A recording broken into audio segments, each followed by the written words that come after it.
where we are today. What we seek is nothing more than just having UBAANA as we envisioned it, as we've always wanted it to be. A family, a professional body, a place where we can come together and remember UNIBEN, and then come together and put our resources together and contribute and give back to the university. But it has to have a moral leaning to it. It has to be right. You know, so many of us have struggled about the fractions. Do we let things continue? But we're also resident in a country where the rule of law is primary. If we've not imbibed that in how we run our association, then what have we learned? And it's not because we as Nigerians lack values. We do have values too. So we couple that together. We thought that we should not let our dear family be steered in the wrong direction. And that's why we are here. And I thank all of you finding the time on a Saturday evening to join this meeting. And please, we are open, everybody participate. And however and where we end, we should continue to work together. And I thank everyone again who's been on the platform making contributions. Views have been very different, but one thing that we tried to do was not to muffle anybody. And it has led us to where we are. And after so many weeks of consultation, where we spoke to chapter chairs, we spoke to leaders, and then we aggregated the opinions and sentiments on the platform, and here we are. So without any much ado, let me again say welcome. And if the facilitator would allow, please could you put up the agenda on the screen for everyone to see. Thank you very much. Thank you. And so here is the agenda for our meeting.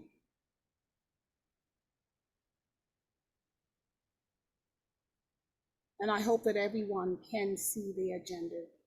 Would you like for me to read it out again? No, but if everyone can see the agenda, could we have a sign or from the chat room, people who could raise their hands and let us know that they can see the agenda?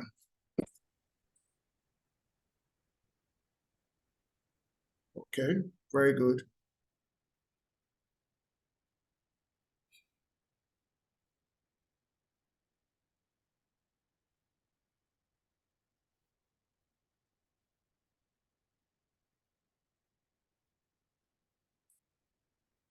Okay, so our next item is adoption of the agenda.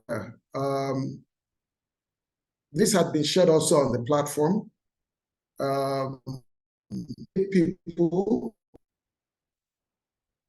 it's presented, will adopt. If there is any need for modifications or suggestions, then please welcome that now. If you had raised your hand to indicate that you could see the agenda, please could you drop down your hands, and then so that we know who wants to make a comment regarding the agenda. Thank you.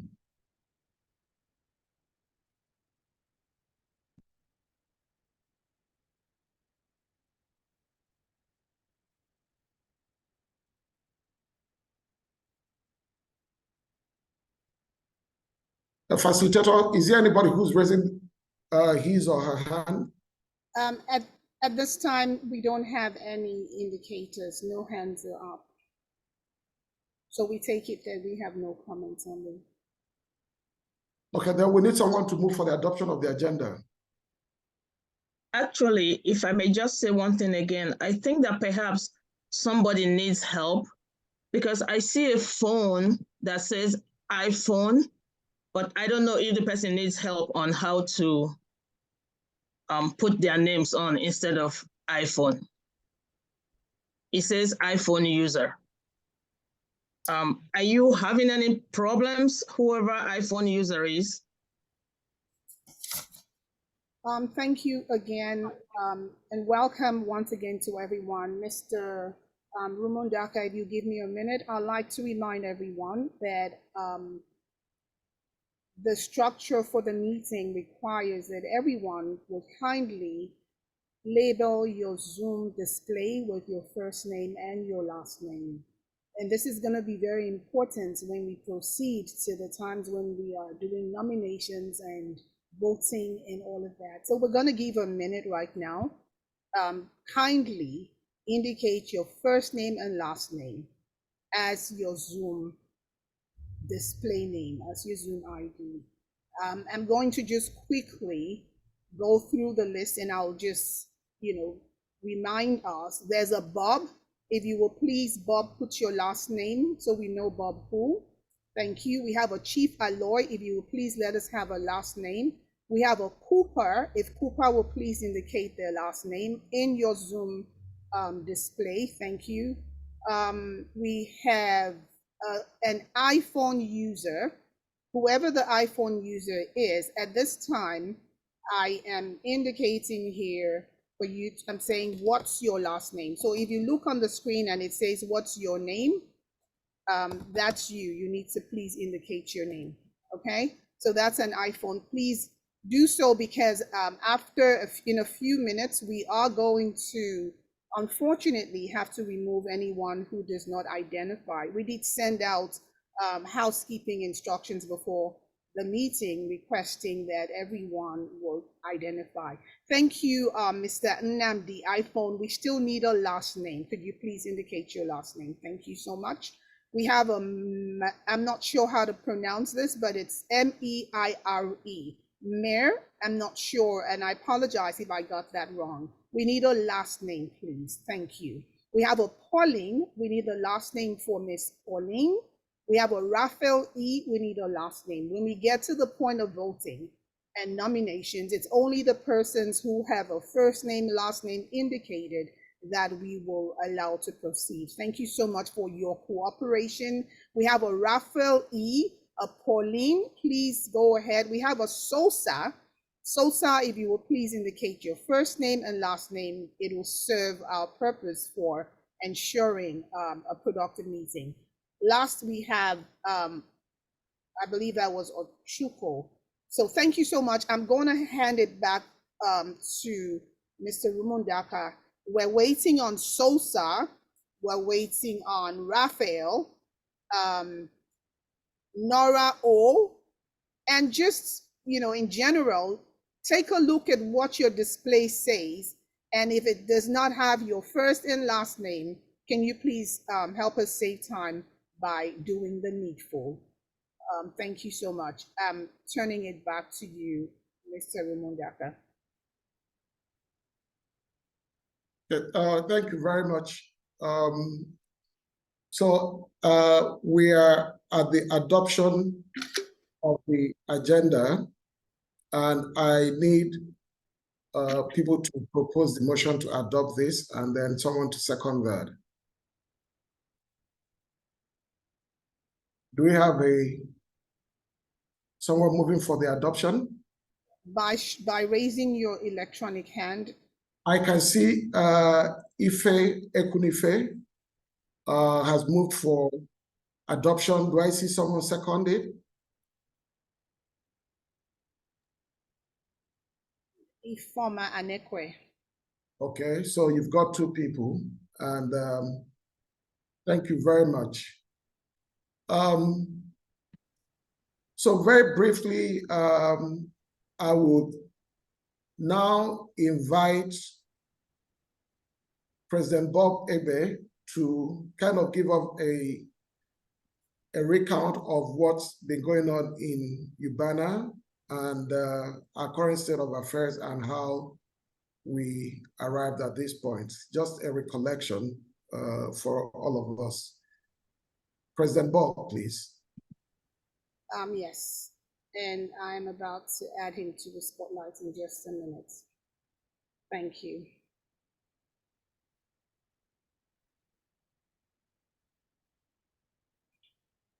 We welcome President Bob, and I ask that you please unmute your microphone and make your presentation.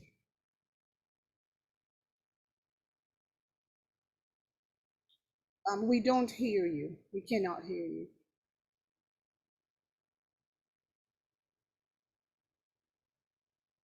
Okay. Bob, we cannot hear you. Okay, now she just unmuted me. Thank you so much. Okay.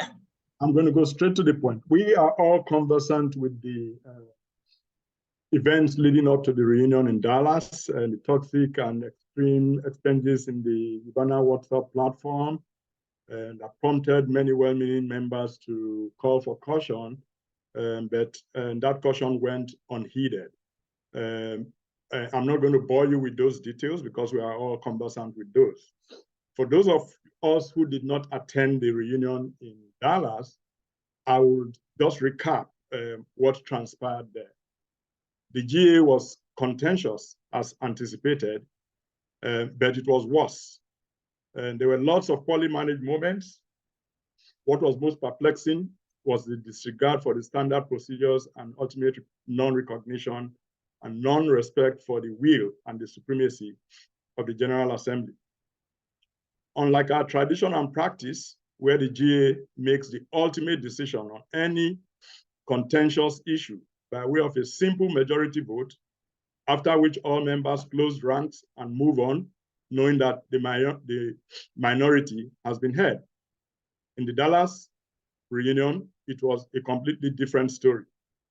In fact, it was the weirdest reunion I've ever attended, the weirdest GA I've ever been part of.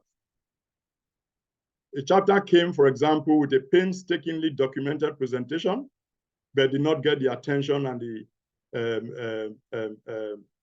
votes that it needed to see their presentation through. Many other verbal proposals were quickly sidelined and ignored in most cases. However, the Electoral Committee report and its management was perhaps the defining moment.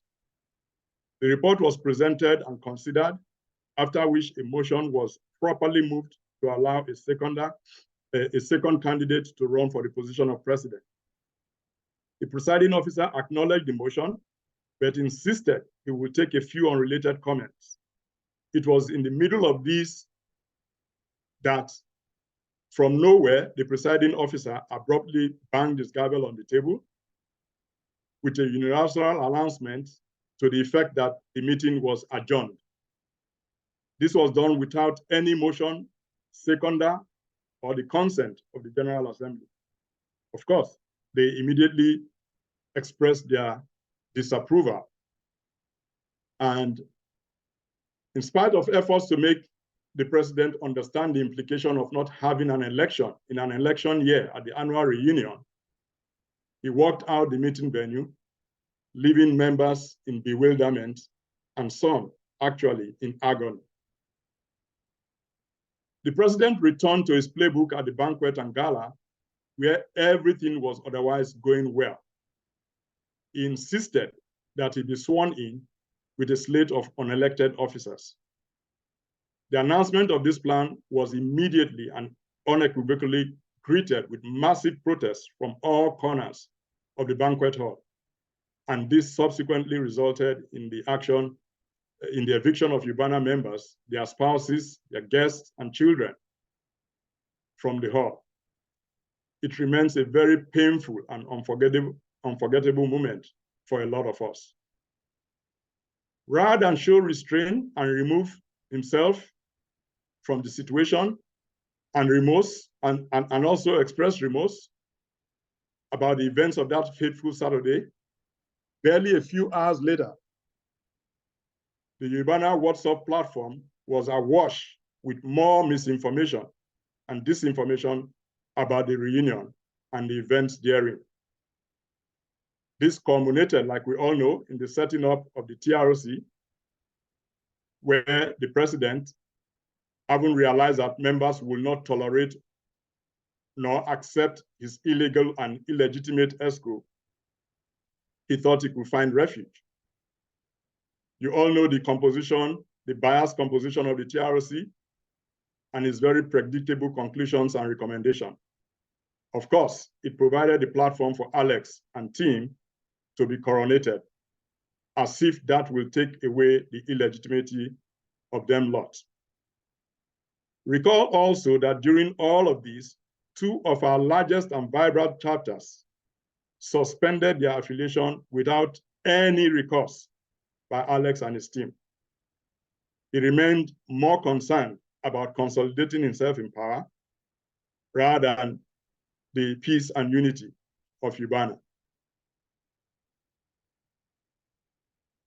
Just so you know, we were in touch with Alex barely 3 days before the TRC meeting, where he was coronated. We talked and agreed on 2 issues, but he walked away from the third and perhaps the simplest issue, because again, he wanted to put himself above the interest of UBAANA. Just so you know, we agreed on a small group from all sides of the divide, meeting to deliberate on a plan that will mobilize all individuals in the different segments, as well as the chapters, and bring all of them to an emergency General Assembly meeting. He agreed to this.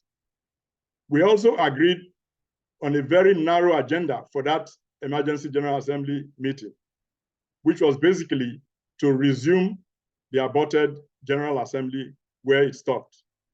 Based on that, it was just going to be a yes or no vote on the motion on the floor. And if it went, we go one way. If the vote was taken, we go one way. If it wasn't taken, we go the other way. Basically meaning that after that, we'll go into the elections and have the normalcy that we're looking for. You will ask about the third issue from which he walked away. It was perhaps the simplest. That was finding a convenient date for this meeting that was supposed to hold. We're talking 3 days before the TRC meeting, actually the 9th of the 3rd day before the TRC meeting. And in spite of all these things we just enumerated, the groups meeting, the groups going back to their constituents to convince them to come back, and all the work it will take to get that done, Alex insisted that he wanted the meeting to hold on the day the TRC was meeting, which was basically 48 hours later. Of course, I told him that was impossible, that it is just not feasible, that if he was serious, he constituted the TRC committee, he goes back to the TRC committee and tell them, I have a bigger agenda here, I have a bigger picture here. The work I sent you to do, it looks like we can get it done right away. Just back off, postpone your meeting, and let's get this done. He told me he was going to try. That was the word he used. And that he would call me the next day. He did call the next day to say he spoke with one member of the TRC committee, and the member said, no, they are not postponing the meeting. And I told him, Alex, yeah, you are leaving the big picture. We went through the whole motion again. And then he agreed with me. Oh yeah, you're right. I'll go back and I'll talk to them and I'll get back with you this evening. This was now Friday evening. He did go back and he came back and called that evening. Guess what? Oh, I spoke with another member. There are 10 or 11 members on that TRC committee. I spoke with another member of the TRC committee, and he said to me, that person also said, no way. So I said to him at that point, okay, Alex, go ahead, do whatever you need to do.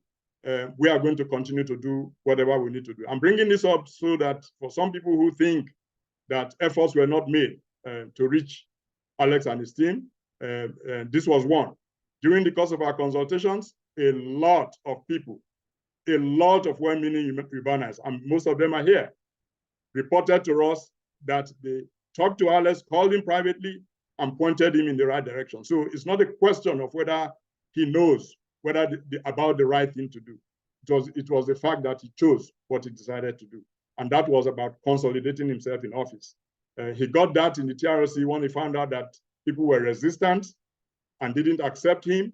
he got the TRC to provide a forum and platform where he was endorsed and probably, like some would say, coronated. And as far as he was concerned, he was done. As we speak, he has gone ahead to constitute committees, standing committees, and what have you, and carrying on.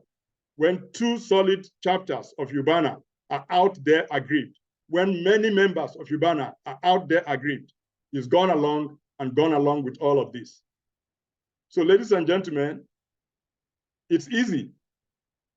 We have come to see that Alex, by his own intent and action, has moved on, leaving the rest of us who believe in fairness and equity and due process to take our destiny in our hands.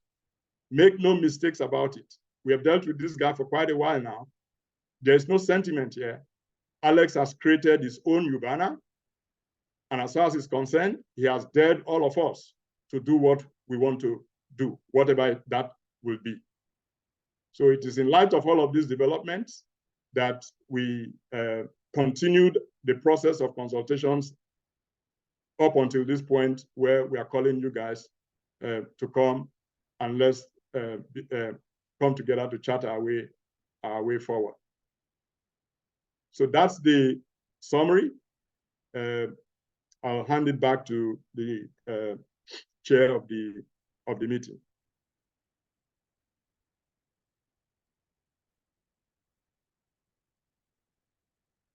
Sorry.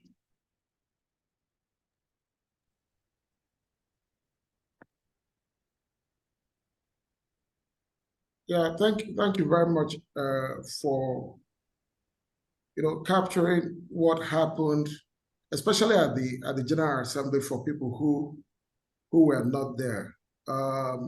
Like you rightly said, there were motions on the floor that needed to be disposed of before the adoption of the Electoral Committee's meeting. I was there too. And as that was going on, that was when the presiding officer, the ex-president, banked his gravel and adjourned the meeting without any motion, without disposing of the motions that were on the floor. And, just to recount for people who might not have known, we consulted with President Richard Ahonogoro, the former worldwide president, and we had gone into that gala night to just have fun, believing that we would later take care of the issue of the leadership, because as people who are lawyers know, the tenure of that executive ended due to affliction of time, as lawyers will say. It was time bound, and after that, their tenure had expired. So in our view, the constitution of the TRC was illegitimate. They didn't have the powers, and everything that is being done is to close that leadership gap here.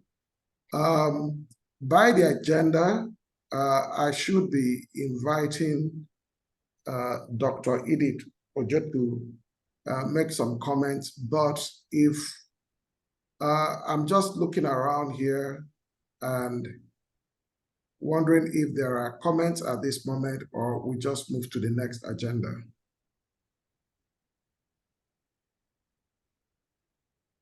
We do have some persons who have indicated that they would like to speak in the pre-meeting invitation that we gave. Is this the right time to call on them?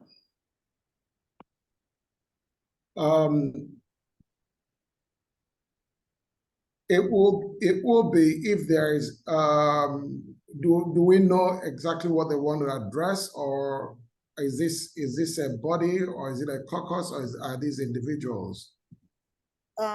So I have presented their information. Yes, I have presented, we have shared their information, yes. And I believe it's, it has been confirmed. Yes. Okay, thank you, Dr. Edith. She has looked at the information. So should I go ahead and invite those persons? Since they know who they are, before we do that, we could ask them, because do they want to speak later or do they want to hear more? If they want to speak now, then of course we can go right ahead.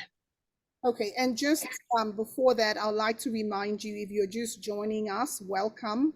We did go over the housekeeping at the beginning, and part of what we agreed was that everyone in this meeting will be identified by their first and last name.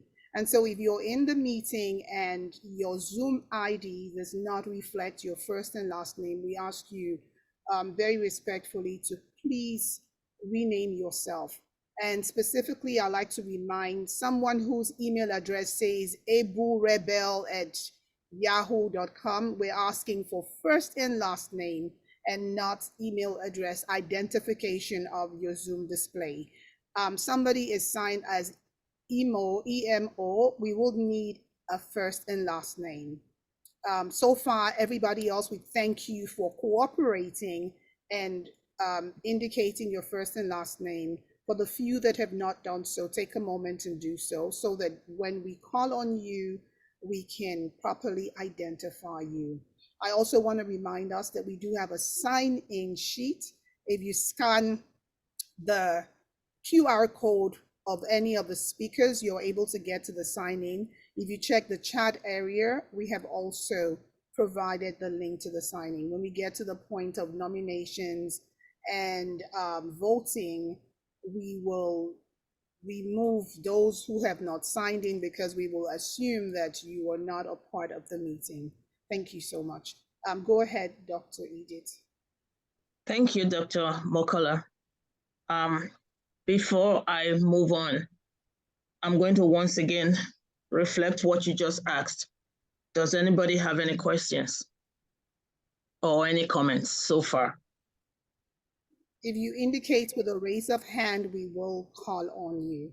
You need to use the Zoom raise hand icon and we will find you and we will call on you. Someone is raising his hand. Is your first name iPhone? I highly doubt that. Could you please rename yourself so that we know exactly who we are responding to? iPhone Nnamdi, if you rename yourself, we will call on you once we identify you. Thank you. Anybody else while we're waiting for iPhone Nnamdi to rename himself? Anybody else?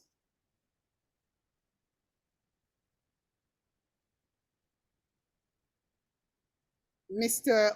or Miss or Mrs. iPhone Nnamdi, kindly rename yourself. Okay, I don't see any other raised hands. And specifically, we're asking if you have a comment, if you indicated in the pre-event forms that you would like to speak and you want to do so at this time, this is your opportunity to raise your hand and we will recognize you and we will unmute your microphone. Okay, so did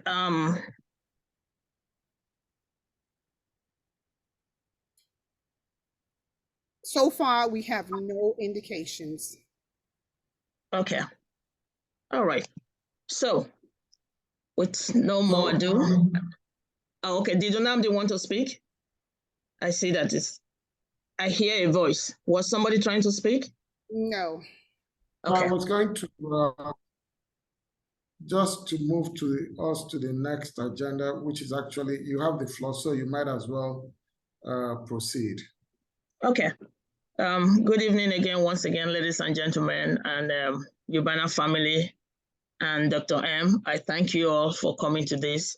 As has been enumerated, we have heard what happened. Some of us were there to see what happened. So because of all of this, and because of the vacuum in leadership created in UBAANA, we decided that we want to ask you if we should go ahead and elect a new slate of leaders, so that at least that vacuum can be filled. So that's part of the reason we're holding this meeting today, because we want everybody to have a vote, we want everybody to have a voice, and we want to be able to be responsible for this family that we call UBAANA.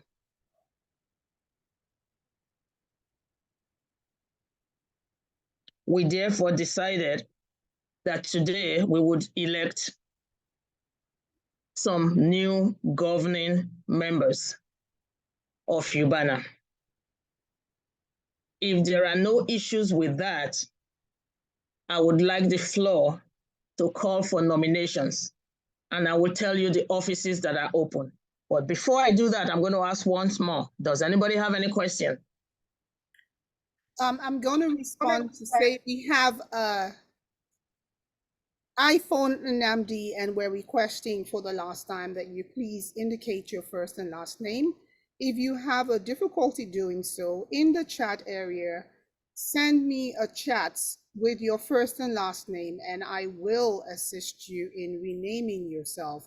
We are not able to pass the microphone to anyone that is not properly identified. We also have a Linda Edehere with the hands up. Dr. Can then Linda speak? While we work with. Okay, and Nnamdi has identified as Nnamdi Madweke, which is wonderful. Thank you so much for cooperating. So who should we ask to speak first? Okay, Nnamdi had his hand up, and please, I do remind you that just keep it brief, the comments, so that we can get through the evening very quickly. Thank you very much, and thank you for offering to make a contribution. Thank you. Over to you. Yeah, you are able to make your contribution, Mr. Nnamdi. Thank you for recognizing me. I did rename myself when you did ask. My name is Nnamdi Madweke. Thank you. I am here. Yes, I am here to speak regarding a united UBAANA. Okay, I'm a foundation member of UBAANA. I would not hold brief for what transpired prior to going into the Dallas GA. Some of us knew the path we were heading. We tried to avoid it. But unfortunately, what has happened has happened. I do not belong to any particular group in UBAANA. I attended the meeting held by the TRC. The concerns I'm raising today, I raised at that TRC meeting. If we desire peace, we must come together as wise men to find a path forward. I have spoken a lot of times to President Alex. I also was frank enough to tell the committee of ex-presidents that they did not do right by not inviting Alex. Alex, as the immediate president or immediate past president, or the president that is still in contention, has all the aces to help to resolve the present crisis. And resolution of the crisis would ensure that we do not factionalize UBAANA. I was granted audience by the past president. I hinted them about willingness of Alex, President Alex, to come before them and work with them so that we do not continue to have separate meetings. The idea is for us to have a meeting of both sides, a side that is aggrieved by what happened leading up to the General Assembly. I personally am aggrieved at what happened leading up to the General Assembly. Mistakes were made, but we must not say because mistakes were made, we're hardliners and decide that we must go our separate ways. We're all going to lose if we succeed in going our separate ways. I was later informed by the committee of ex-presidents that they do not think that there will be any more gain in discussing with Alex because they had offered him an opportunity. But I know that peace, it's never easy. I know that except we try and try, we might never succeed. Up to this evening, I've spoken to Alex. Alex is willing to have all of us come together, agree on the modalities to have a General Assembly that would include everybody, inclusive of the faction that is supporting him, and inclusive of those of us who are aggrieved by what happened at Dallas. If this can be achieved, that would be the only way to avoid the path we're heading. UBAA is still in court. A lot of Nigerian organizations are factionalized. We have been very proud of what we have achieved in UBAANA over the past 17 years. I even told Alex that as a statesman, if it comes to that, he should be willing to step aside to allow peace reign in UBAANA. Alex, except he proves me wrong, is willing for us to work together, have an all-inclusive General Assembly meeting, work on the agenda, the only one agenda, of accepting or rejecting the Electoral Committee report. He told me he's willing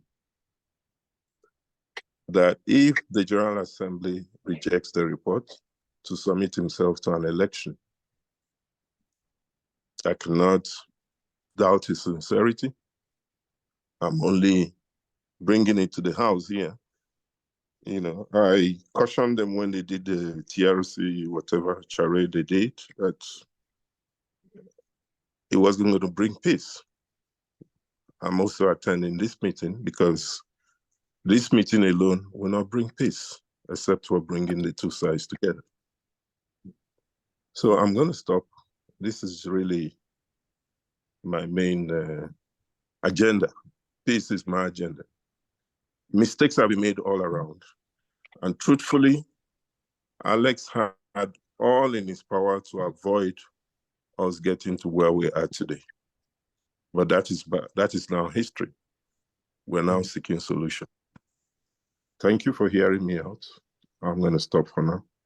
Thank you so much, Mr. Nnamdi. Next, we have Ms. Linda Ederere. Feel free to unmute. And if you want to come on camera, feel free to do so. Okay. All right. Thank you for giving me the floor. I wanted clarification on the issue of election. Are we assuming that we're forming a new UBAANA? I mean, I want to make sure I'm clear on this. I'm the chair for SoCal UBAANA. So is this for a new UBAANA or is this for what? I really want to piggyback on what the first speaker said, which is about pursuing peace. So a united house is strong. So I'm not sure if that's our goal here, to unite UBAANA, have one UBAANA, or this is to get a second UBAANA. Just one clarification. Thank you. Thank you for your question. All right. Thank you for your... Excuse, let me preside over this. Thank you very much, Chair of SoCal. There is one UBAANA, and you have the past president and trustees of that in this meeting. You have some of our Golden 12, you have foundation members here. There is no leadership in UBAANA now. Like I said, the efflution of time took care of the tenure of the last ESCO led by President Alex. So this is not about forming a new UBAANA. This is the central UBAANA as you know it. And, Nnamdi, you spoke very well. Peace is very good, but peace that is not based on justice is unsustainable. That is very important, is key. It will be very short term, and you cannot allow deviant behaviors to form a foundation for an organization. If we thought that it was easier, it would have been much better for everybody to sit at home and not come out here. I'm saying this, that there are people who have not seen in a long time, and I believe that it's their commitment to this association that's brought them out, just like you, who is a foundation member of this UBAANA. So any other person might want to add, but this is not about a new UBAANA. This is the UBAANA. This is UBAANA of 18 years with first president, with the president immediate before President Alex, and presidents in between, and trustees here. So we will not be where we're trying to split the association. This is not splitting the association, but writing the association and making everything right about it. That is the conviction that has brought all of us to this point, that we need to get things on the right keel based on justice and rule of law, and not based on expediency of trying to accommodate wrong and evil. That's not it. I don't know whether any of my co-hosts wanted to add to what I've just said, or we want to hear. Dr. Kingsley is in the spotlight, yes. Yeah, sorry, can you guys hear me? Yes, we can hear you. Yeah, we can hear you. Okay, yeah. I want to thank Dr. Madueke for his comments. I want to thank the former president for the Dr. Linda Idith for her comments, and Dr. Madueke also for his comments. Yeah. And I also want to thank all the past presidents for all the effort to try to solve a big problem. I mean, the ugliness is such that, we have never seen anything like this in UBAANA. But the truth is, we all have, everybody loves this UBAANA. We all are tied to this UBAANA. And I just want to inform the House. This is an information I want to give the House because I have to, okay?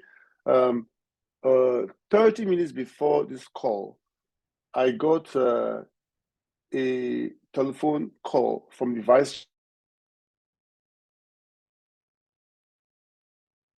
You're muted. You're muted. We cannot. You're muted. We can't hear you. Oh. Yes, go ahead. What's going on? Good. Okay. Your device is coming in and on and off. Oh boy. We can hear you now, so go ahead.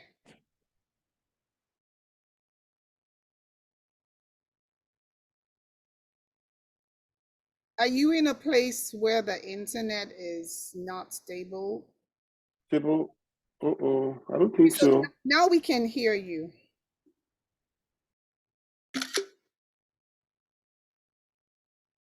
You are, we apologize for the glitch. Dr. Kingsley, it might be where you are, broadcasting from. Your device is going in and out. Can you unmute yourself? Okay, let me try and see. There we go. We're hearing you now. We can hear you now. This is perfect.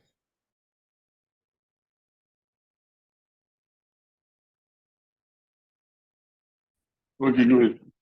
We can hear you. Go ahead. Thank you. So am I audible now? Good. Yes, you are So audible. like I was saying, thank you. Like I was saying, your device has muted itself. I don't know what's going on.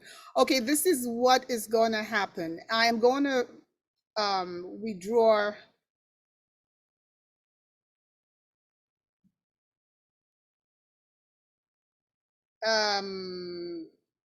So at this time, I'm going to remove everybody else from the spotlight, and I'm going to leave just Dr. Kingsley on there. Okay. So let's try this again. Can you go ahead? Unmute yourself. yeah, am I good? Yes. Yeah. So the Vice Chancellor called me 30 minutes before the meeting. What is going on? Okay, so just 1 second. Everyone that has, hold on, Dr. Kingsley, hold on. We're going to try to fix this. Just hold on. Hold on, please.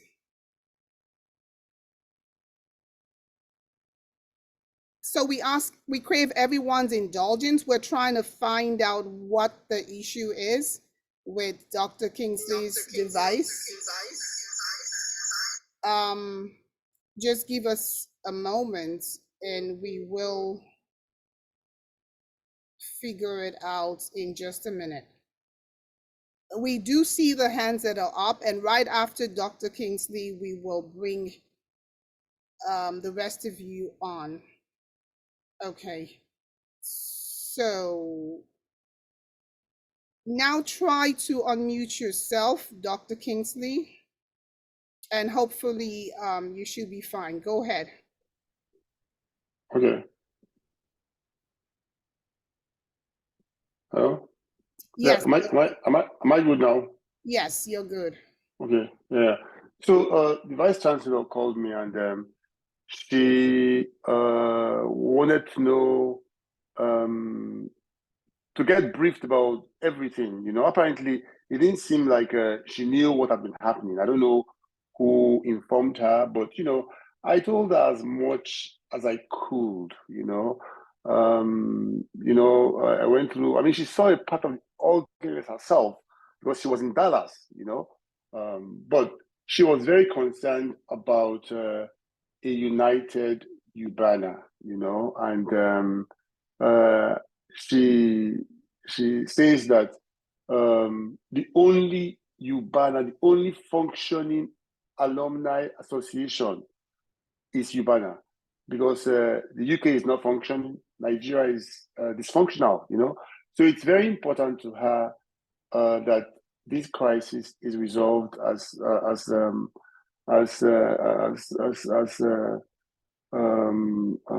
quickly as we can resolve it. And she just wanted me to bring this message to everyone, and she is willing to help out in trying to. She says she'll do what she can to help us heal. So I'm just a messenger. There's no way I can go through this meeting without sharing that. That's a very important piece of information. So I just want everyone to know what the Vice Chancellor said, and so I just think it's important to share that with all of us as we go through the process, because we are advocating for the University of Benin. So I think that it's important to be sensitive to what the leadership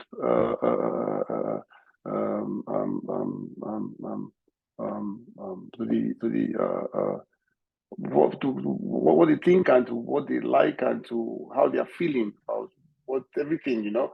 So I just thought it would be nice to at least inform everyone, you know, and this is in character of the openness and transparency that we are about. You know, this is what UBAANA should be, you know. Yeah, so thank you very much. Thank you, Dr. Kingsley. I will bring back the chair in a minute. Let me quickly read some of the comments that have been sent as direct messages. We have a Dr. Efe Mitaire Enwahe, and the person's comment says, that was my question, was the former president invited to this meeting along with his ESCO? Then we have Miss Stella Aduba, and forgive me if there's a title and I missed that, but she says, I have a question. Are you suggesting electing a governing council or a new UBAANA executive committee? We require additional time to organize elections for a new EXCO membership. And then we have Edward Fubara. What is the position of the current board of directors? Has that group been dissolved? Don't they have oversight authority over the EXCO? I'm going to invite back the chair, and then he will let us know in what order the hands that have been raised will be recognized. Thank you. Mr. Rumundaka, could you please unmute? Thank you. Yeah, thank you very much. I think that since you've already presented the questions from the chat group, we will address that. You know, have 5 hands. Sorry, we have 5 hands that are raised in addition to those questions. And right. We're going to close the comments after we've taken these persons that raised their hands earlier: Stella Aduba, Raphael Ereyi,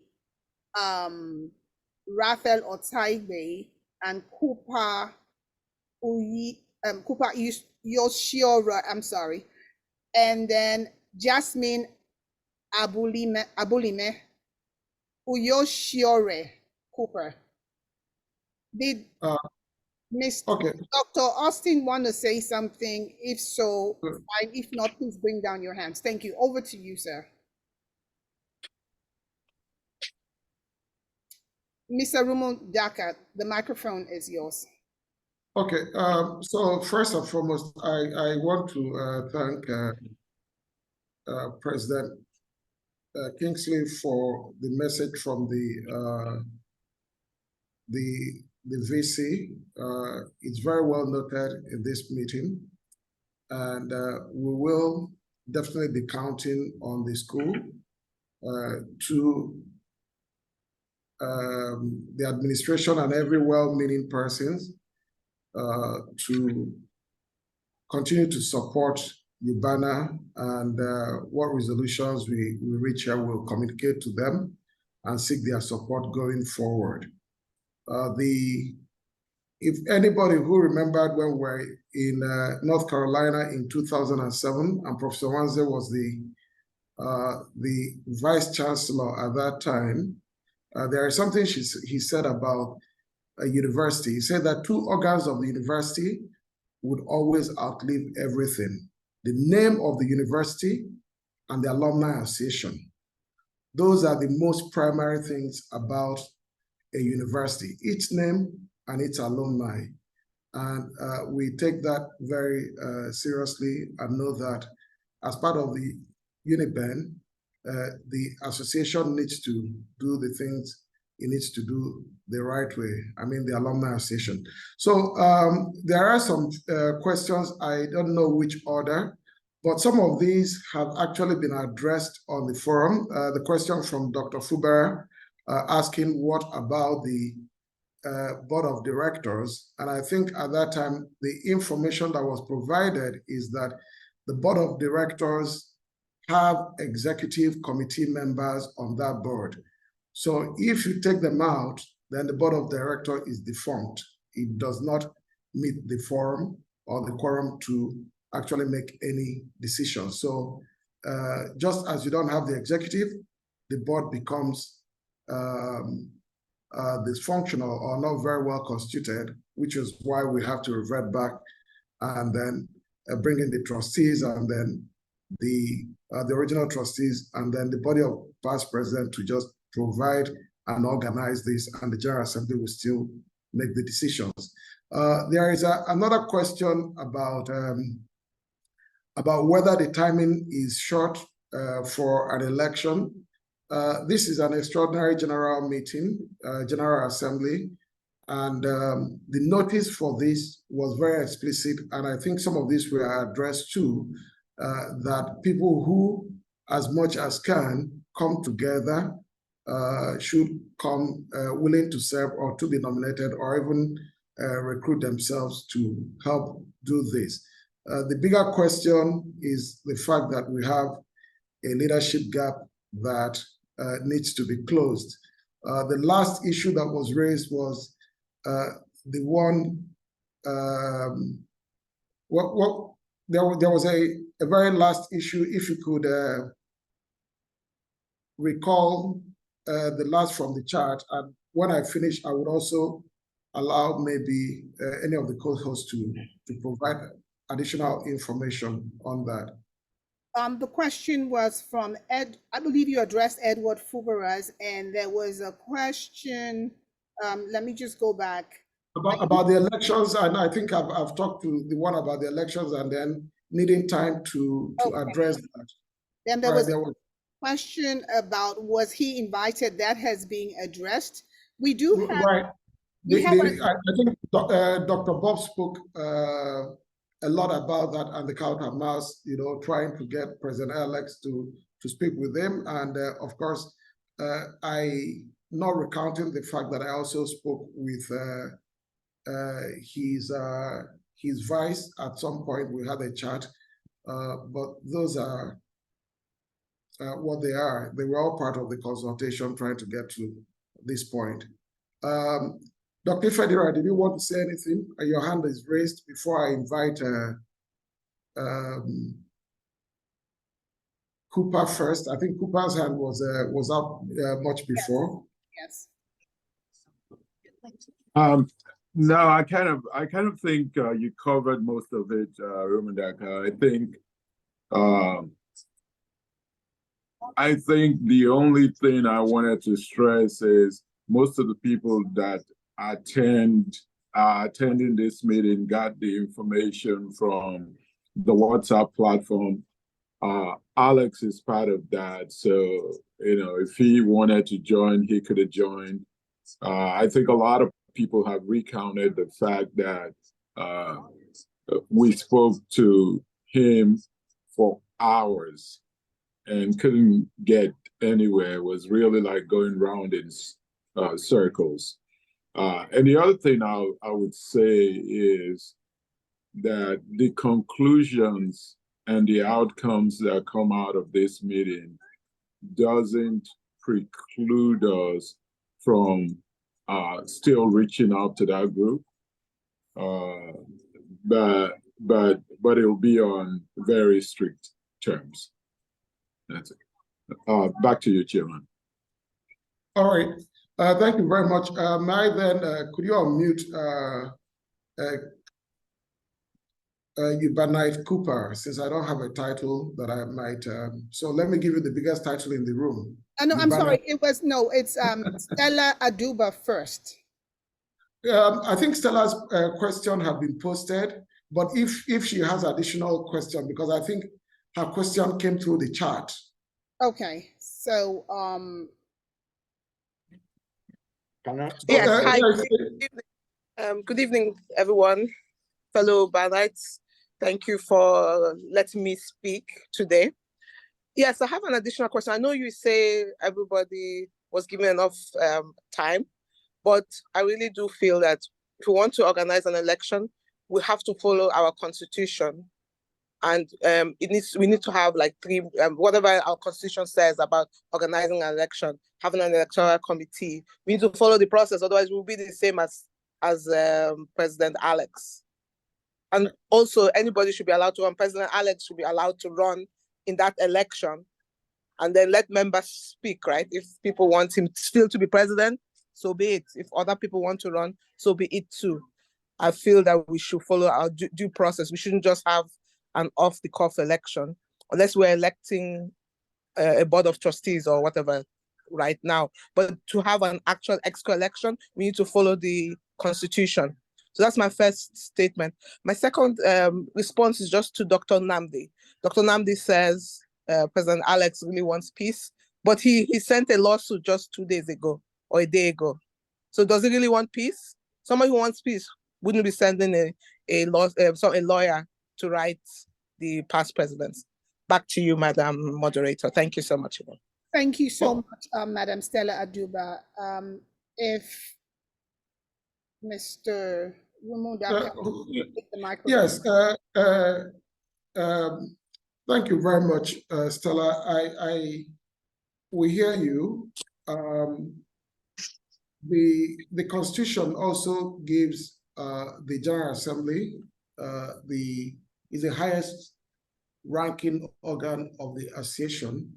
And I recall very well, even right here in Nigeria, when President Jonathan had to assume the mantle of presidency, there is what we call expediency, that you then bring in the Constitution. The General Assembly is here constituted. And as a matter of fact, that was one of the points of departure at Dallas, because the Electoral Committee had submitted what it believed was, made some recommendation based on the Constitution. And the point at that was General Assembly going to adopt it as it is, or was it going to amend that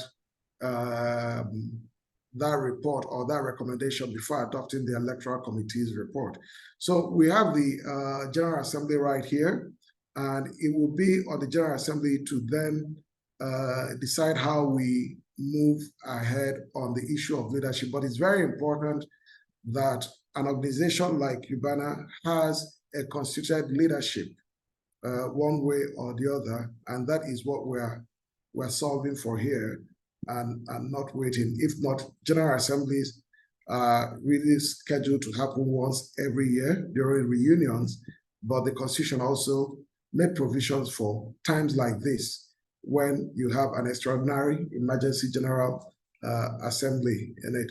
So that is where we are.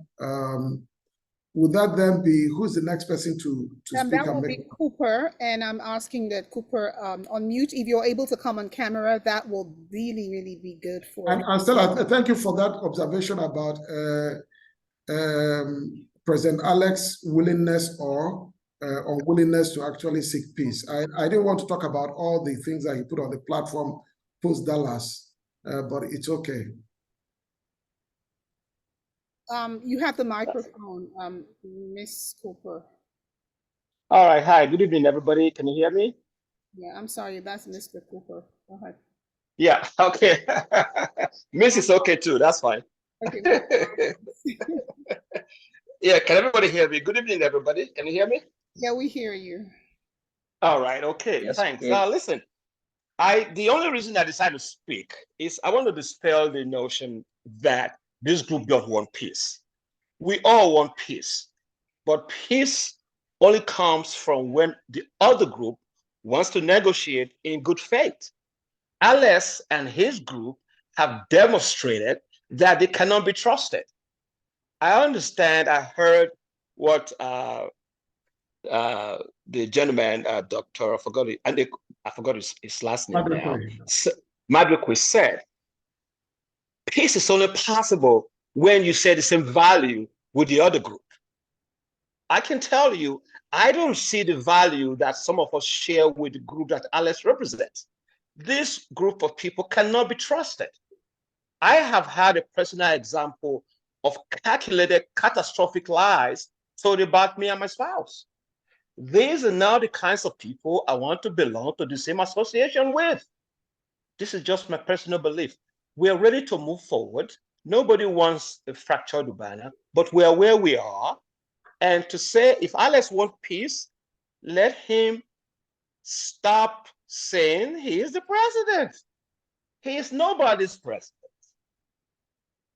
So we want peace. We want peace. We want peace. That's just my comment. Thank you so much, Mr. Cooper. Mr. Rumundaka, who do so I? it would be which of the Rafaels? Is it the Otaigbe or Erehi? We have Raphael Otaigbe, Raphael Erehi, and then we have Sir Greg and Naholo. Okay. We're going to start with Raphael Erehi. Go ahead and unmute if you can. Yes, if you can come on camera, that will be great. Hey, good evening, everyone. This is Raphael. I don't normally comment on a lot of this. I know a couple of days back, I did send out a note on the WhatsApp. Like Dr. Madrike, I attended the TRC meeting, and also I chose to attend this because my honest view is that it's important that we stay as one. I know people have very strong emotions on both sides. There's no doubt that whatever results we get out of this, and as I said to a few other folks, is going to, we can believe that there's no fractured UBAANA, but if we are not working towards a one UBAANA, we are going to end up with two fractions. Whether in that case, you have a group believing that they are the representative, the true representative of the entire UBAANA, and another group believing the same. This is what has happened to so many organizations in the States. Sometimes people have to take the high road and try and step away from the abyss. If Madroke is right, I've not spoken to Alex, that there is a possibility to reach a reconciliation, not a reconciliation that includes Alex. If Alex is willing to step aside and allow a new set of leadership that brings the two groups together, I think there's nothing that makes it expedient that we need to put in a new leadership for a section of the group right now. It's important to explore that.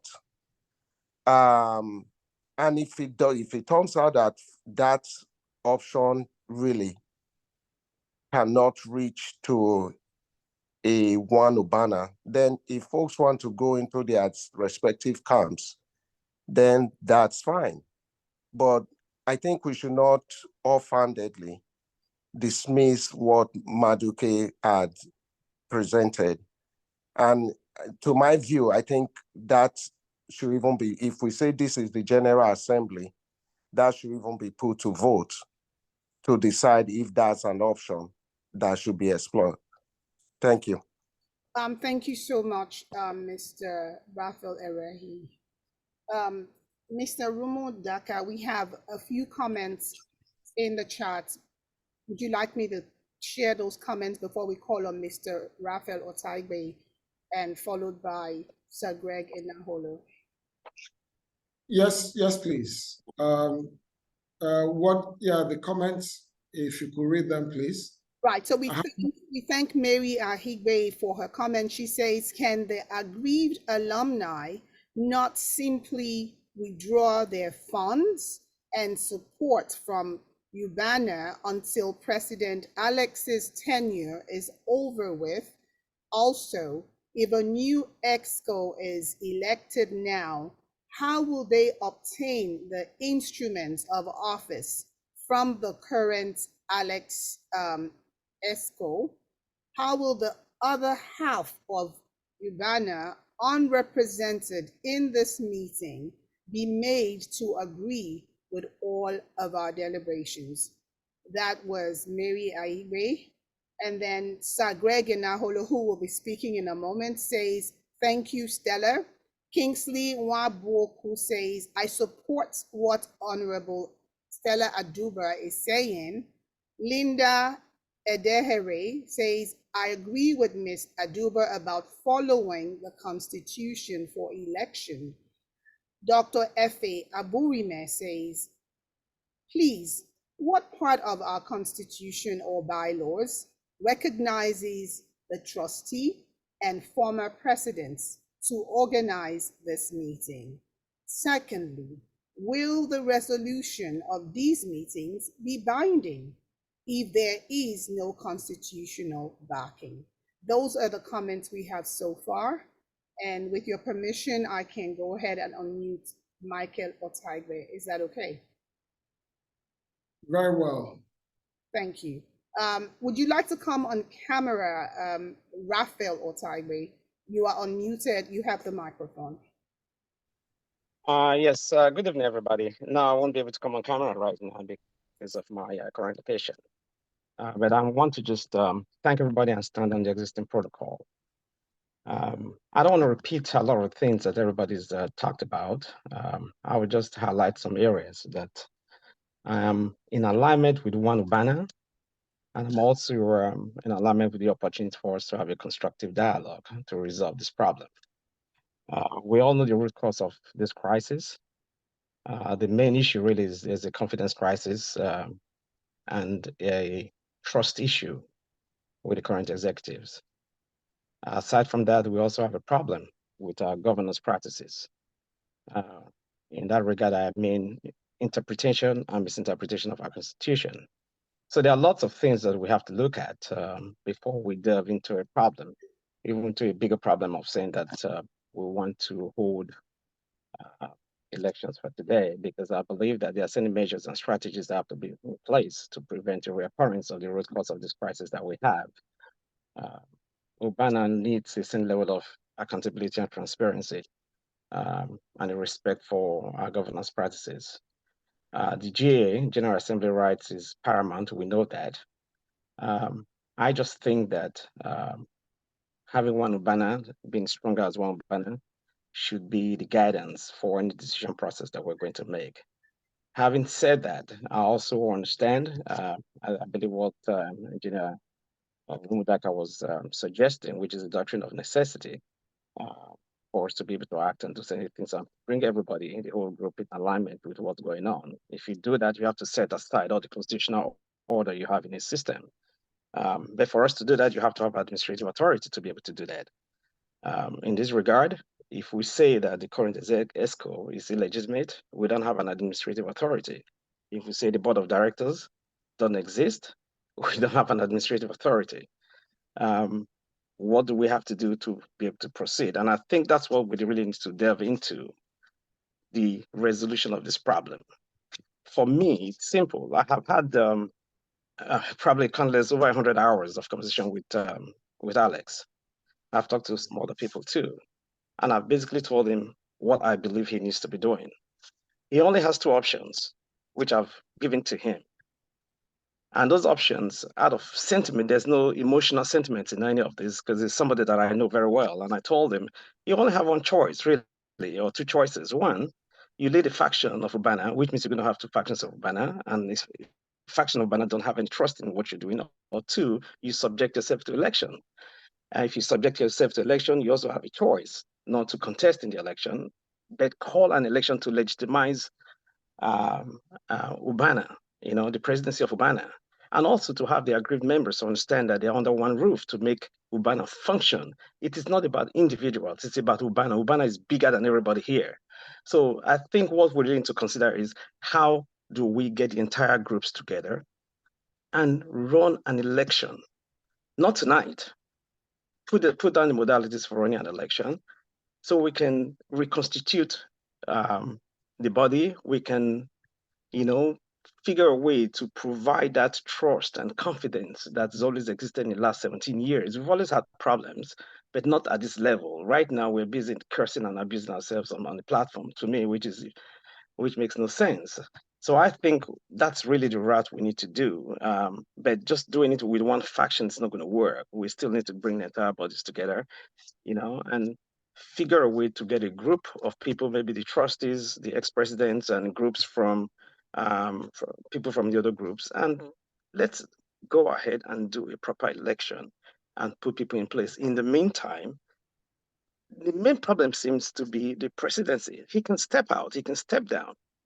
There's a vice president, there are other people out there, so that the organization can move forward. It's not about one individual, and I think that's the route we really need to go here, so that we're not going around in a circle. It's a question of trust, it's a question of legitimacy, it's a question of confidence. 50% of the group don't have confidence in the current ESCO. You can't move forward until you legitimize the process. And that's where I think we should really look into on how to go about doing that. Thank you. Thank you very much for that wonderful contribution. Again, I just want to make an observation as we go along. And this is in as much as Alex is critical because of his last position. He is not current president, he's not an executive, and so are the people with him. By a fluxion of time, he's a past president, and well, he's a point of interest in this crisis right now, so we might just grant him that recognition. Let me then invite Sir Greg Enaholo to make his contribution, and then we can talk. We can address some of the issues that have been raised. All right. Thank you very much for giving me this opportunity to address the GA. Apparently, Ralph Otagbe practically has said most of the things I wanted to bring up in my own comment here. Just like Stella Aduba, pointed out earlier, we are charging the other group for constitutional failures, and we don't want to do this what they did, because from the way I'm looking at it, it looks like we are moving toward that path of, accusing somebody of doing something, and we are doing the same thing. We're trying to achieve a goal using that same process. We should try as much as possible to follow the constitutional way of doing the things. I am for a one UBAANA. If there's any way we can do that to bring about reconciliation, yeah, that would be great. And just like Ralph said, if the head is where the problem is, then let's see how we can get the head off and get everything back on track. Because if you come to look at it, we are talking about Alex usurping powers. But the rest people, from the vice president downward, we never really have a problem with them. So are we not just going to throw the baby and water away? I mean, that's what I'm seeing here. But in any case, in whatever we do, let's try to be different from what they did in Dallas. Let's not do the same thing, so that we can have the constitution on our side or on your side. But if there's any way we can come together as one, by talking to the other group, and a good leader will know that if I'm the problem, let me get myself out of the way and let's move on. Thank you very much. Thank you very much. At this point, I would want to see if any of the past president or the trustee would want to address some of the issues that have been raised, both from the chat and people who spoke directly on the platform. Does President Idith, President Bob, Dr. Ifedirah, Dr. Momodu, any one of you want to make a comment? And there are some people who I actually was expecting that they would say something. Maybe I could call them with time, but it's okay. Enough people are speaking. Yeah, Dr. Bob. Yeah, I would like to, at this point, I would like to defer to the General Assembly to continue to hear what they have to say. Okay. All right. Can I say something really quickly? Yes. So here's an important. I agree. Well, first of all, let me just say I agree with everybody that said they wanted one UBAANA. I think all of us, trustees and past presidents, agree with that sentiment. And over the last 2 months, what we have pursued was to try to forge that. It's unfortunate that a lot of people on this platform are seeing the outcomes, but not seeing the hours and hours of deliberation and outreach that this group has done. We felt like, let me just say, I feel like at the point where the TRC was constituted, and then the TRC went on to publish a report that was, well, let me just say needed work. I'm not going to disparage. That still needed work, and frankly wasn't factual because I was in Dallas. That's where the real point of departure happened. And even after that, we still spoke to Alex, and we spoke to several people. And it had become clear to us that at every interaction, the objective was to legitimize his illegal stay in power. So that's the first thing I'll say. The second thing I will say is that, I really disagree with the notion that we as a group are doing the same thing the other side is doing. And I'll tell you why. The biggest reason is this body, everybody on the phone here, everybody on this Zoom platform is UBAANA, which makes you the GA. We're bringing these questions to you for legitimacy. We have desired outcomes, but we don't know what the outcome will be. So at the end of the day, you decide. Alex did not let us decide if another candidate should run.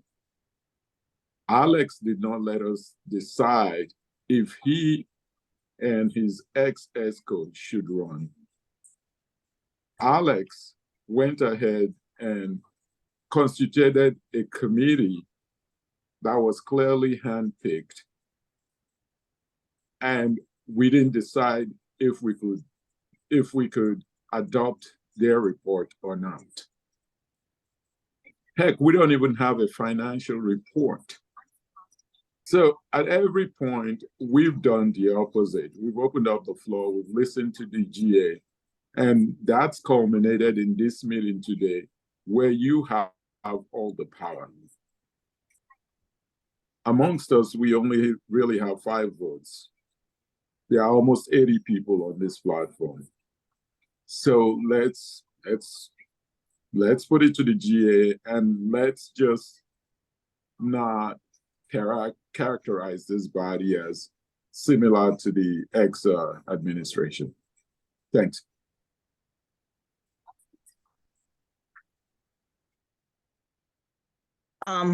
This is Idith Ojo. The only thing I really want to bring to the House is I think there were some mixed notions. Nnamdi spoke and said, Alex said he was willing to talk to us. And I think when Raphael Otaigbe spoke, he said, oh, that Nnamdi said that Alex was willing to step down if that's what it takes. Well, two things. I want to say that we did speak with Alex. Bob, we sent Bob as a representative. Everything Alex said, Bob brought it back. And for almost 36 hours, night, day, midnight, Bob was talking to Alex and reporting back to us and then talking to Alex, because many of us had spoken to Alex before at very, very long conversations and intervals. But Alex always did what he wanted to do after. So we actually did give Alex the opportunity to have a dialogue with us, which came to no fruition. Also, Nnamdi did specifically say at the time we spoke to him and he spoke to Alex and came back to us several back and forth that the one thing Alex refused and said he will not do is to step down. So I think that Raphael was mistaken when he said, well, if Alex said, including the fact that he can step down. No, Alex, that is one fact that Nnamdi said to us, that Alex said he will not do that, but he will do anything else. So we did talk to him, and he did say he will not step down. If that's what is needed to save the organization, he's not willing to do that. So I just wanted to bring those two misconceptions to the House.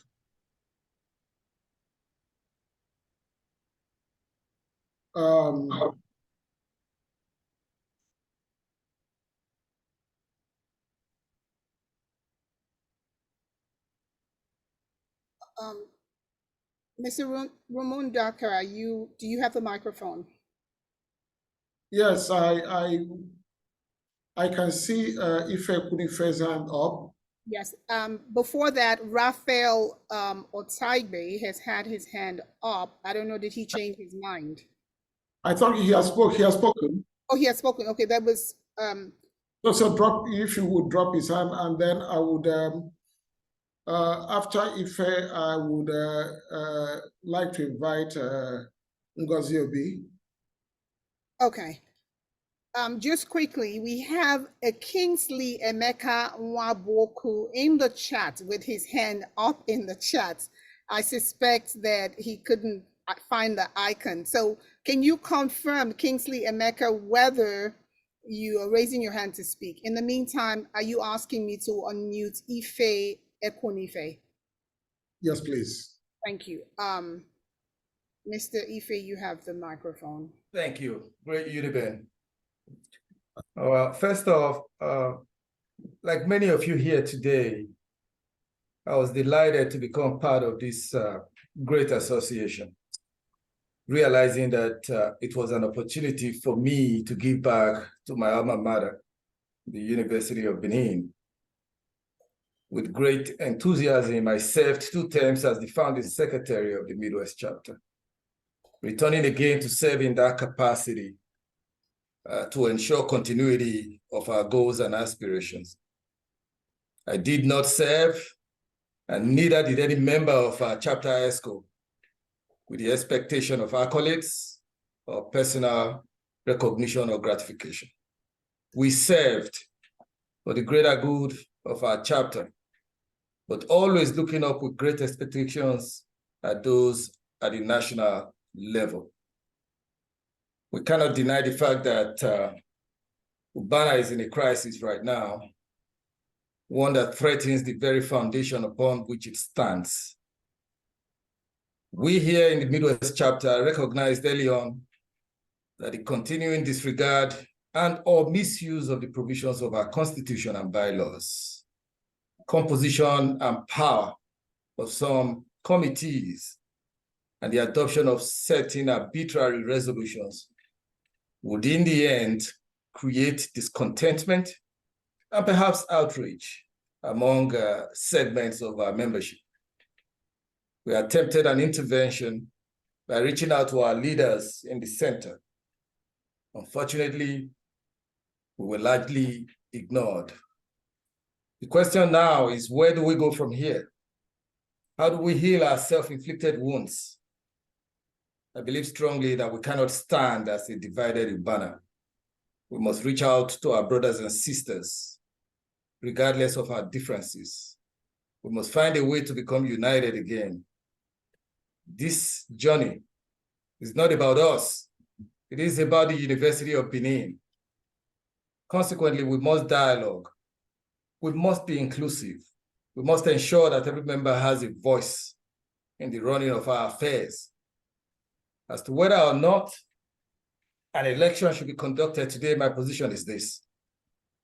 The fact of electing a new ESCO or a governing body should not preclude us from continuing to negotiate with our colleagues on the other side, or trying to find a way out of this impasse. It could very well be the catalyst that makes that resolution possible. That is assuming that that's what we decide to do today. That's my position. Thank you. Thank you very much. And then, could you unmute Ngozi Obi, please? Yes, I will unmute her. And right after her, we do have some persons in the chat. With your permission, after she speaks, I will go ahead and read it. And then I'll advise Dr. Maduekwe to just,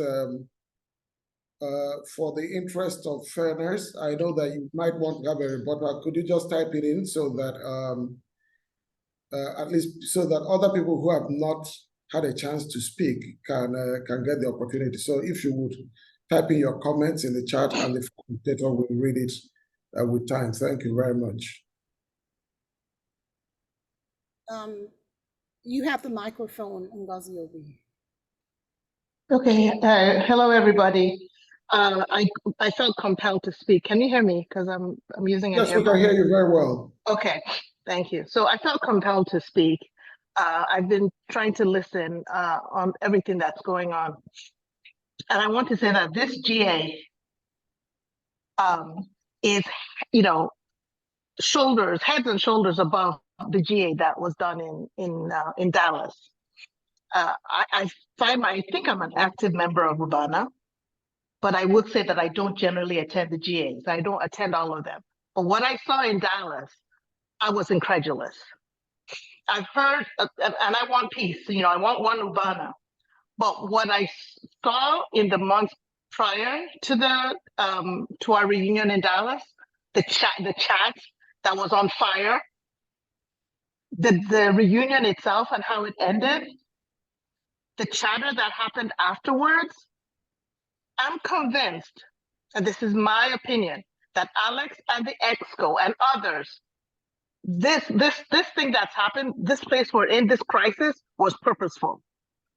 It was not done because I heard people say, oh, that we need to fix this mistake. It wasn't a mistake. If it was a mistake, we would have resolved it by now.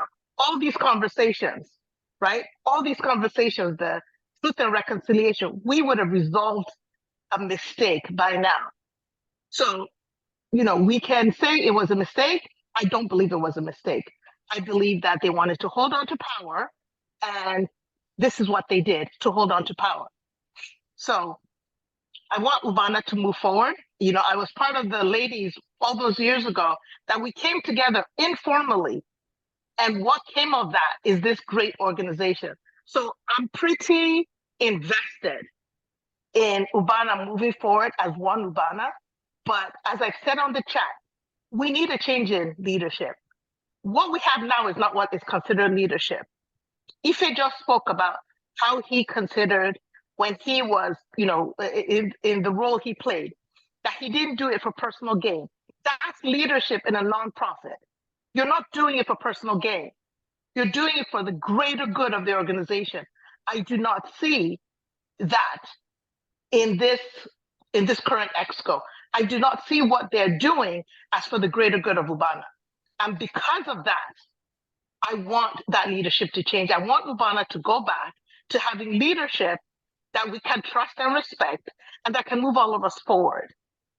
However we do that, I'm on board. I don't want us to be two different organizations because all what we've invested in the UBAANA over 17, 18 years, we're not going to hand over to someone. We're going to continue to move it forward. So that's why I believe we cannot split up. We must remain one UBAANA. But I do not believe we can remain one UBAANA under the current EXCO. I believe they all must go because they are not the true leaders that we need in UBAANA or that anybody needs. So thank you for allowing me to have my say. Oh, thank you very much. Thank you very, very much, Golden 12. I'm glad that you spoke. What else do we have from the chat? And then we have to get to some point of decision. Thank you so much.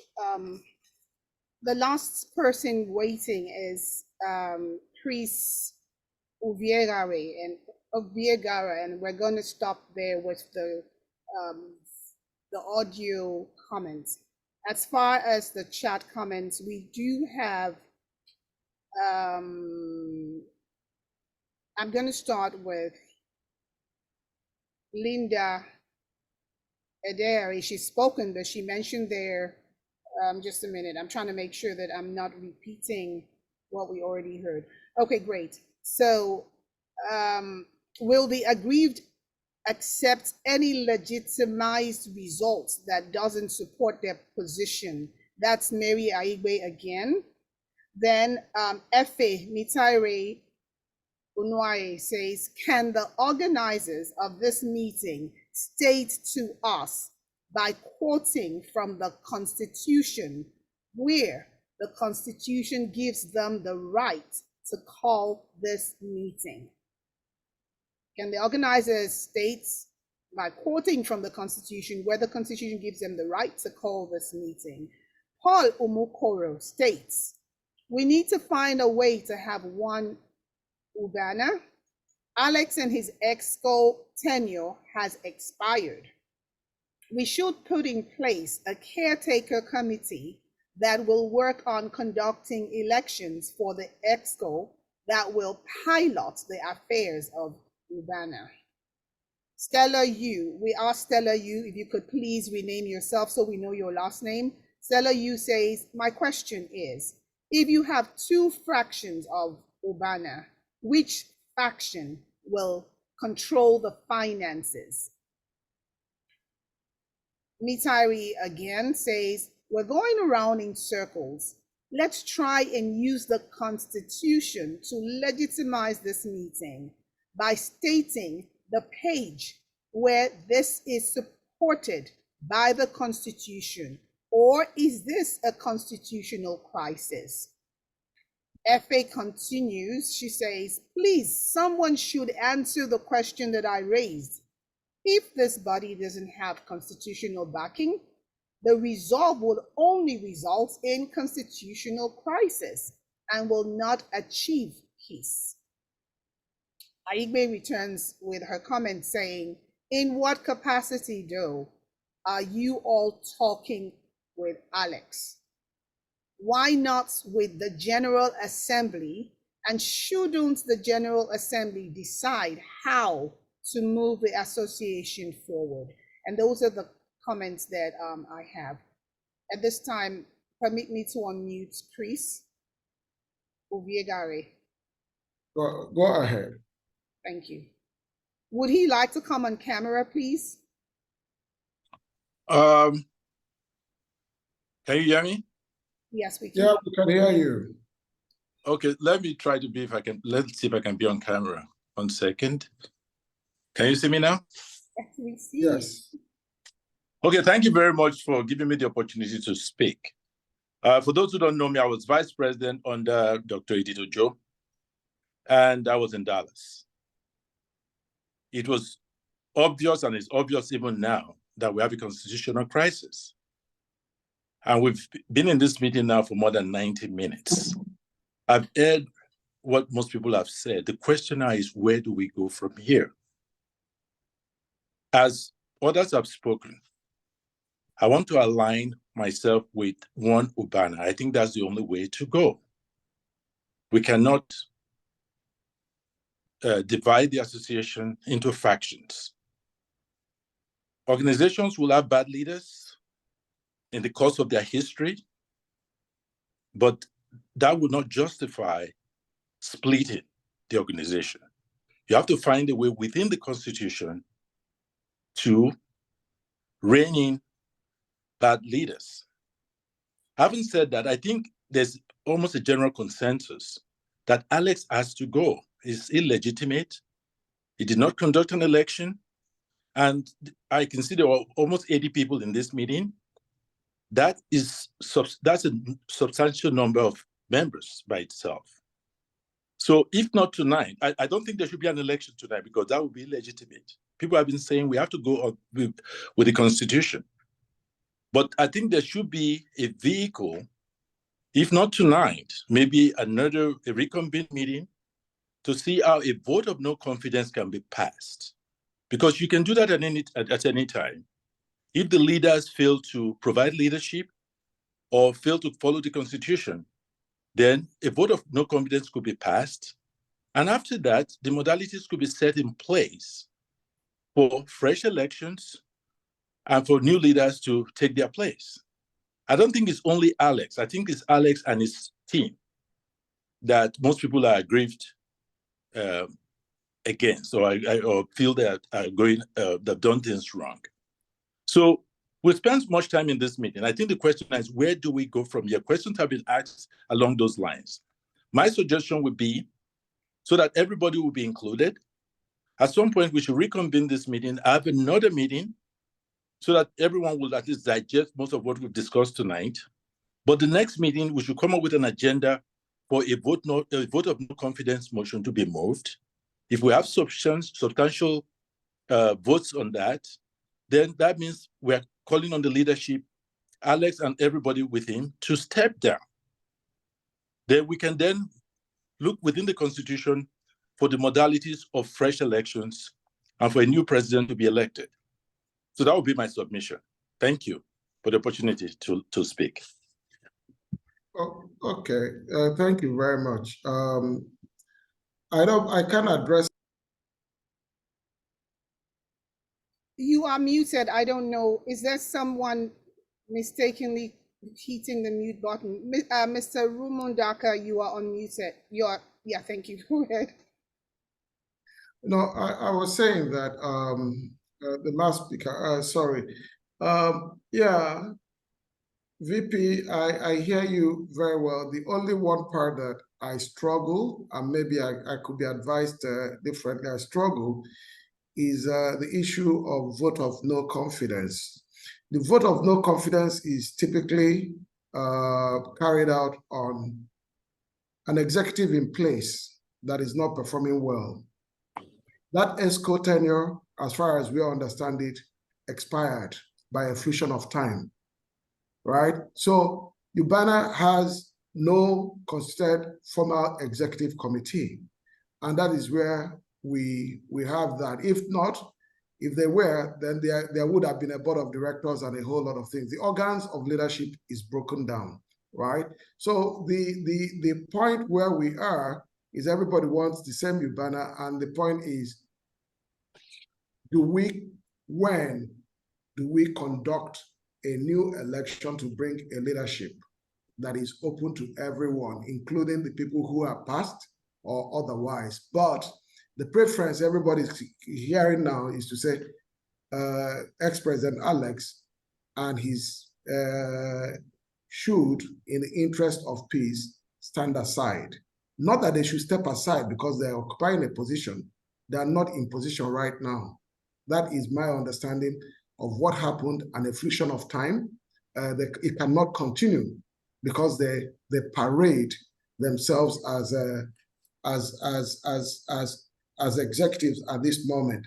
But the point is taken, I think is becoming quite clear that most people who have spoken have said that we want one UBAANA, or at least to make an attempt to have one, right? To give it the best of opportunity to evolve as one and continue being one.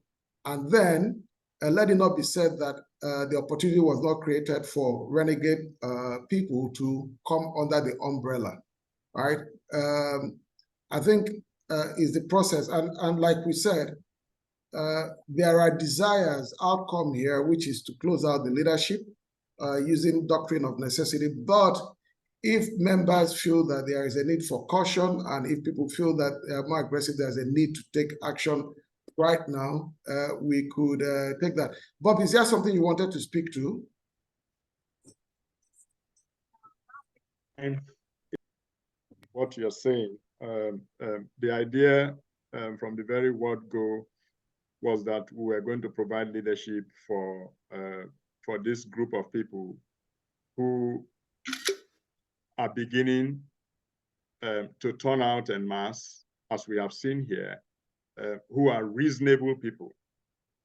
I don't want to ignore some of the advice that we are getting from some of these people. We know them well, they mean well for this organization.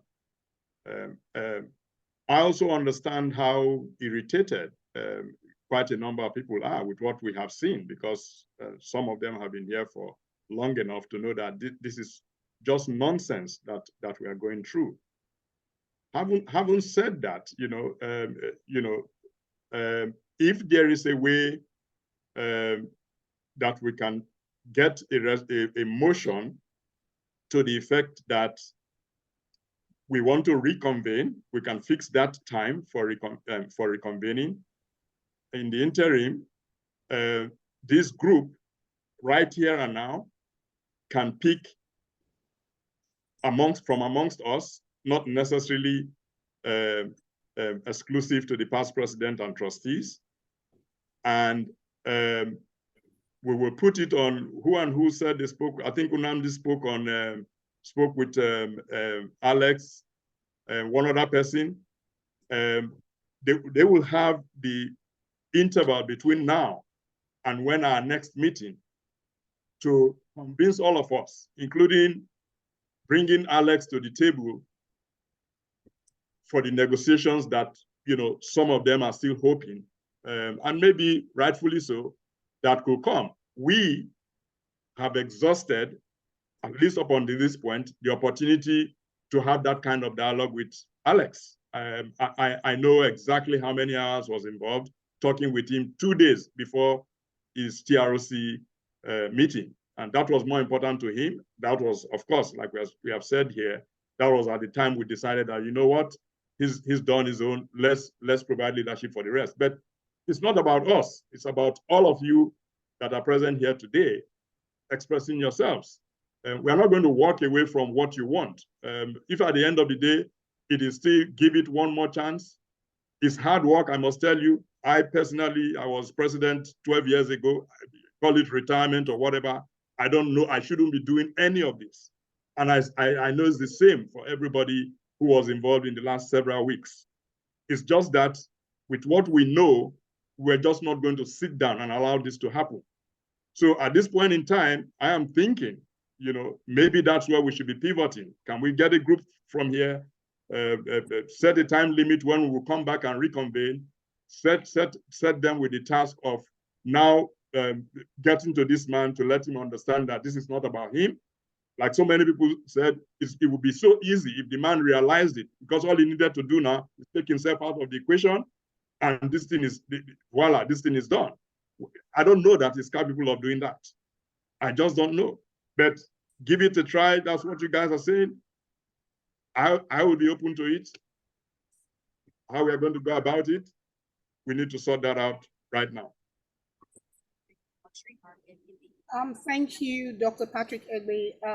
Mr. Rumundaka, we're waiting for you. In the meantime, I'd like to acknowledge that Chukwuemeka Onwube, Kingsley Emeka, Michael Egbe Bello, and Timothy Mosier have their hands up, and I do have additional comments in the chat.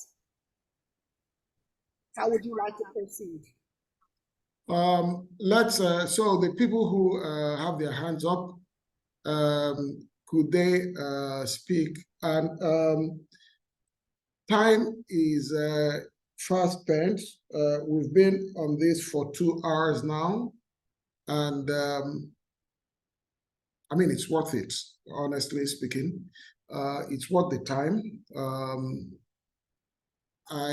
When we started it, we said that one of the things we wanted to make sure is that we hear our members, both on the platform, President Kingsley, who was managing the platform, made sure that nobody was muted, nobody was removed. So let's hear people speak. This UBAANA belongs to all of us.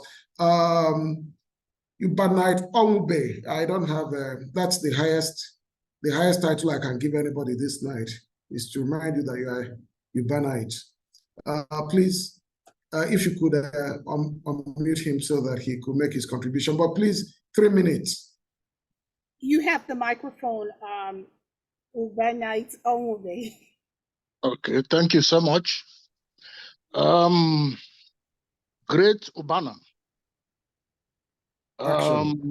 My contribution will be like this. I want to, first of all, appreciate the committee of past presidents and the trustee for doing a yeoman's job. I was in Dallas.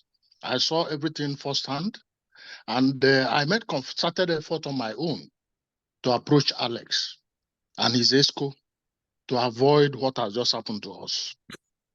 The truth is that Alex is not alone. He is in league with his ESCO. So I agree or share the opinion of the people who are saying that if we are going to pass a vote of no confidence, it's on all of them. But this meeting is symbolic, very important. Because of the attendance, we have to arise from this meeting with several decisions. And I want to suggest, number one, the committee of past president trustees, if we can add like two people or three, just two among to add to this committee, so that we can christen them a sort of caretaker by emotion. We'll raise a motion and they will become a caretaker. And then we'll go further to, among us, get an electoral committee of 3 members, giving them a mandate of 1 month to proceed, go to our constitution and proceed with the modalities of conducting a fresh election. The job of the caretaker, which is expanded or which should be expanded by this meeting, will be to reach out to the other group. And that is why Dr. Namde Maduekwe, and there's one other person that spoke who will be part of that team, so that we can go ahead, discuss with the team. The other part, is not really a faction. It's just to discuss with the past President Alex and his ESCO, so that they will understand that what we have on board is very serious. The truth is that nobody can preside over a divided house and succeed. So I agree that the issue of election in this very meeting may not be feasible, but in the next 1 month, we should have an election. So I rest my case. All right, thank you very much. Who's next? Would that be Facilitator, tell me, is it Mike Bello or is it Kingsley Momodu? We have Michael Bello. If you can come on camera, we have Kingsley Momodu, we have Timothy Mose. But I'd like to make a quick announcement. If you look on the screen, you will see the QR code. You will also see the URL. We would like for everyone, if our deliberations, will carry the weight that they need to carry, it's important that everyone will sign in. So I'd like to, crave your indulgence and ask that you please sign in if you have not done so. We've checked the register and less than 50% have signed in. Use the URL or use the QR code, and please make sure that you are counted as having attended this meeting. I'm going to go ahead and unmute Michael Bello.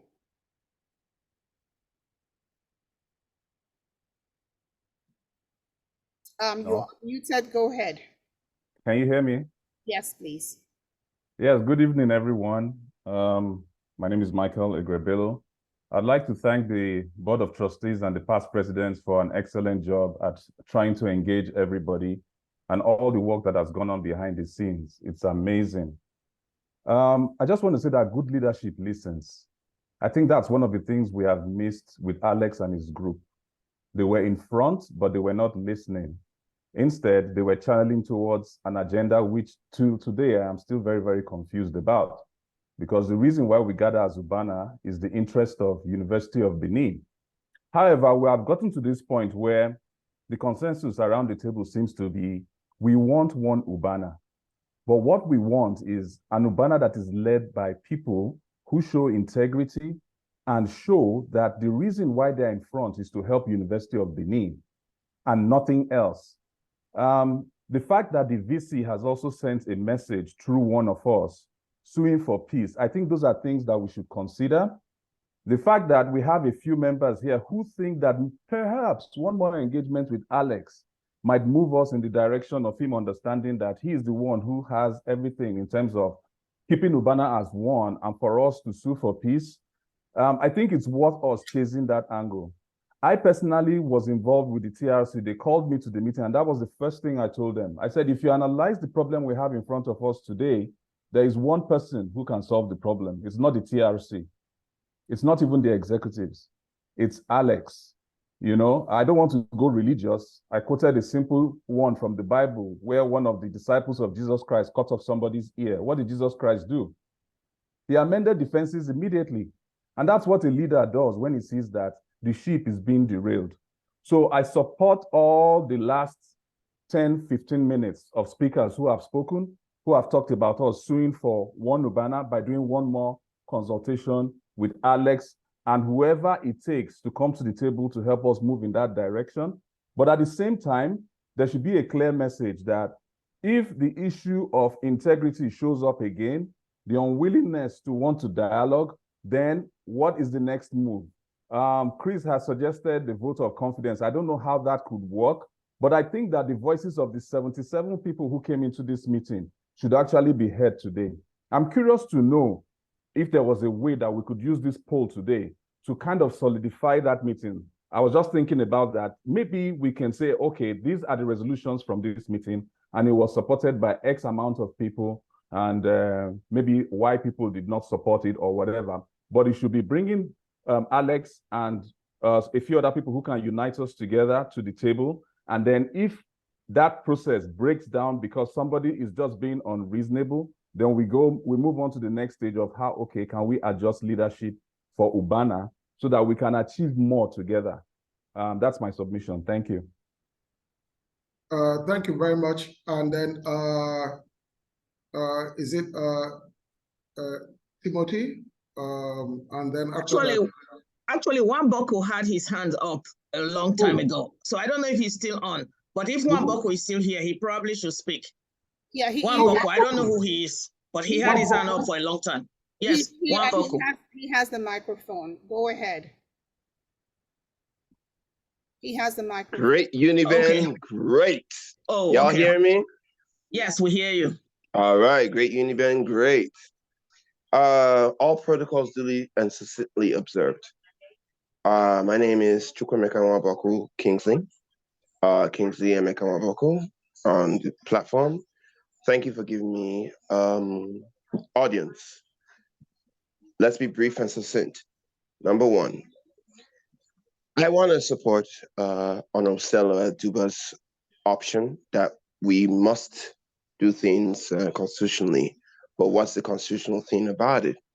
First and foremost, there has been a lot of back and forth, a lot of side meetings, back meetings, and everything with regards to the current impasse that we are engaging in. Here's what I would submit very quickly and very succinctly. Number one, there are a lot of constitutional issues that have been raised. There's been a lot of things regarding the current president, so-called president, or what have you. Don't want to ruffle any feathers, but I will say this. This meeting should be the first of many to get us back on track. Number one. Number two, equity does not consider wrong without remedy, which is what has happened. There's been a lot of water under the bridge since April 26th. And a lot of things have come to the fore. What needs to be done is to set a track record for UBAANA. How is that done? Number one, we must go constitutionally, no problem, which is why I want to support Honorable Stella Aduba. And this is the issue. The issue is this. A lot of constitutional infractions have been made. A lot of people are pursuing peace, but you can't pursue peace when people are underhandedly and not being honest about certain things. There was no election held. There was no legitimacy of the current ESCO, but here we find ourselves where we are. What needs to be done, in my opinion, and my humble submission, is that this meeting has to be a fact-finding meeting, or to get us, we've never had a proper meeting, a proper GA since July 29th, 2023. So what needs to be done, in my opinion, is get all the voices heard. Some voices are saying we sue for peace, but you cannot sue for peace with people who are not peaceful. The ESCO has refused, or the whatever you want to call them, has refused to engage with people. I've heard over 72 voices to say they've engaged with Sir Alex, our president, privately and in any way. He has not and will not agree to it. However, what I will submit is we need something. It's called following the Constitution. Very simple. This meeting should be, what's the way forward? The way forward should be, we've not had a meeting, we should decide and come out with a resolution. A lot of speakers have said so. In fact, the last two speakers have said that there should be a resolution. Hey, let us do this thing the way we need it to be, and say, hey, let's plan the way forward.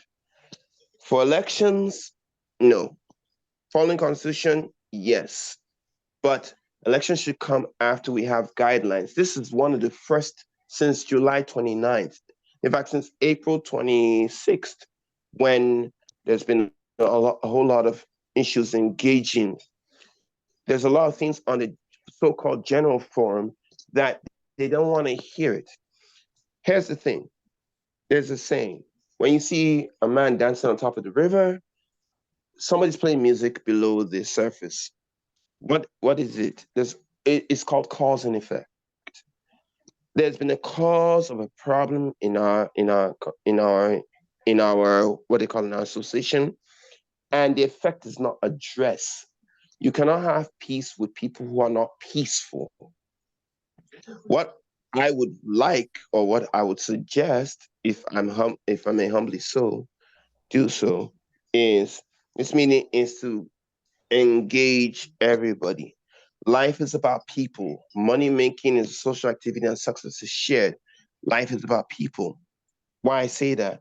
We are all people. We are all engaged in this environment, in this forum.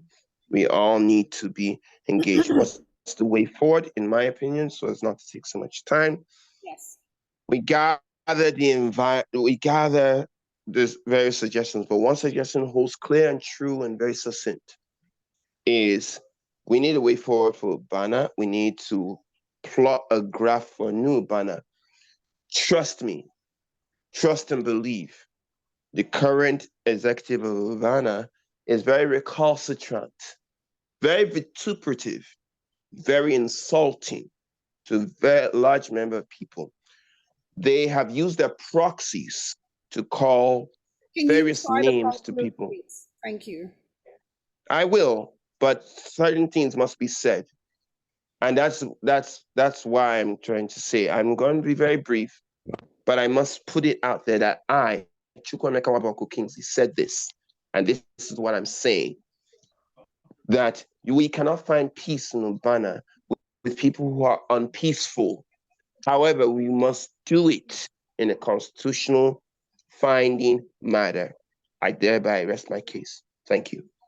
Thank you very much. Thank you very much. And then I have one or two people to speak, and then I will look at the chat, and then we have to start coming to some decisions. Is it Timothy first, or is it Dr. Go? Okay. Yes, sir. Is that for me? Yes, please. Oh, great. Good evening, everybody. My name is Timothy Mosier, and I belong to the Staten California chapter of UBAANA. I want to thank everyone for their deliberations today. Just a couple of comments. There are fundamental differences between what is desirable and practical realities that we face. Desirable to have a united UBAANA, but we are faced today with a reality where the executive, as they are at this point, unless I'm wrong, are seeking legal remedies to perpetuate themselves in power. So what I'm recommending is very simple. If past presidents that are present here are amenable to it, let's expand that a little bit by adding 2 or more folks from this meeting and make one last ditch effort to reach out to them, and they report back with a decision that we can move forward with constitutional and an election to get a new executive going. I do not feel comfortable relating with or having any business with this current executive as it is. That's it. Thank you so much. Thank you very much. And then Dr. Ugo. Hi everyone. I'm not really comfortable with my video on. It's almost 3 a.m. where I am. All protocols observed. I am very simple person. So I want to ask, is there a constitutional way of calling for an election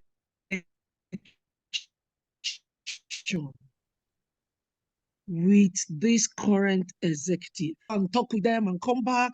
Is there anything in any way our constitution can be translated into, we are having an election, who and who wants to run, President Alex and your team, you come and be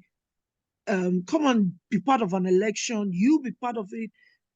Is there a way of doing it, making sure everybody heard it, and if he shows up to participate in the election, an election happens. If he doesn't show up, an election happens. Because I see us going back and forth forever. I'm not sure I completely understand the legal matter of sending lawyers to write a letter. But what I know is that we need to have an election so that if we cannot vote him in, then vote him out. If people cannot, if he can win the election, then fair and square, which almost is impossible to understand how that can happen. But you never know, everything and anything can happen.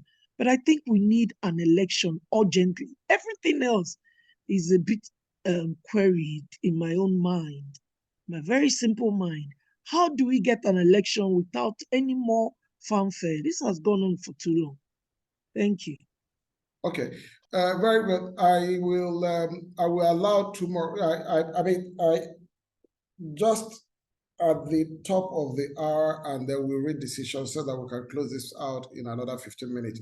Yes, there is Facilitator. I saw some two we gentlemen. have Daniel, and we had an Aikori. I'm not sure what happened to him, but for now we have Daniel Obovo. And after 3 minutes, you can mute them, please, gentlemen. We need to wrap it up. So if there is a position that you're supporting, you can just mention it and then add to it, unless you have something new. Thank you very much. Daniel, please. Good evening. You all can hear me, I'm sure. Yes, we can. Okay. First and foremost, I want to thank Bob and you, Wonodi, and others for trying to resolve issues within UBAANA. I must say this before I go on. I walked into Dallas blindsided, not knowing that, because I wasn't following for weeks before Dallas what was going on in the whole association and the forum. So it's like both camps were already heavily dug in. And when we walked in there, somebody like me walked in there on the blindsided, unfortunately. I thought we were just coming in for election and then it was going to be tough as it has been in the past. I haven't said that. What we are experiencing now did not start today. Let us be very, very frank with ourselves. This tendency of autocracy in our executive has been ongoing for years now. So we need to understand that too. This seed has been sown long time ago. And unfortunately, I am very sorry. We may not be able to resolve this because at the end of the day, I found Alex to be somebody, he has called me several times that he wants peace. He's ready to do anything. And Bob will bear me witness. I spoke with Bob a few days ago, relaying the same message. And Bob promised me one last time to, because of the respect he has for me, to speak with him again after he had told me all he went through with Alex, which I wasn't privy to. But as at the time and place that Bob gave Alex to give him a call, unfortunately, Alex didn't call him at that time. So this was sometime during the week before today. So it is unfortunate. Like I told Alex, because he called me severally and said he wants peace, he wants peace. The last conversation I had with him was this: if you want peace, you better be ready to come to the table to give and take certain things. I did not mention anything. I just said, you be willing and ready to come to the table. To negotiate peace, you have to give up certain things, you have to take certain things. And that's how it's going to work. He said he was ready. I don't know how sincere he is. I haven't heard a lot of people from what people have said. I'm beginning to have my doubt. It's not that I didn't know who he is before now, because when he was vice president, I was in the board of directors. I had experience with that executive then when they were having problems with Houston. Let us be fair and speak our minds here. So all of these dictatorial tendencies has been ongoing, has been brewing. So I am all for one UBAANA. And I want to say, the last thing is what last speakers and all have said. Let us still try to give it one more try. Okay. And something important somebody said, Alex is not working alone. Like I mentioned to Bob, Uyi is my friend. I've known Uyi from high school. What I'm saying now, I will say to Uyi's face anytime. Uyi is a big part of the people egging Alex on. So whoever is here that is close to Uyi too can also work on Uyi to break all of this. Thank you. Thank you very much. And then may I say something? May I say something real quick? I understand that Uyi is working with Alex. However, Uyi is not the executive that's parading himself. So if we can work with Alex and the executive, that should be our primary concern. Yes, I do know that some people have talked to Uyi too, and Uyi is a no-go area. He refused to budge. However, Uyi is not the one in office. Alex is the one who is perpetrating himself as the president. So we do need to concentrate on the person who says he's president sometimes. But again, we can do everything that is being suggested.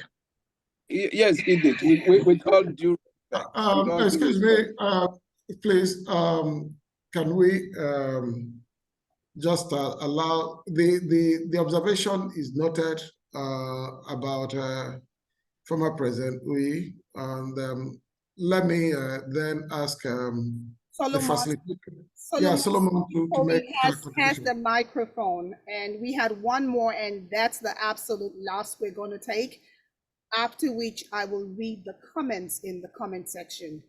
We have Solomon Inikori. I had a Jasmine. If you want to come on camera, let us know. Otherwise, I'm giving you the ability to speak. Okay, then after those two, no more. Yes, no more. Yeah, let me. Solomon, go ahead. This is someone in the Korea. I'll yield the floor to the next speaker. Oh, you don't want to speak? No, I think a lot of the things I want to say, people have already said them, which is whatever we do, let's work for one UBAANA.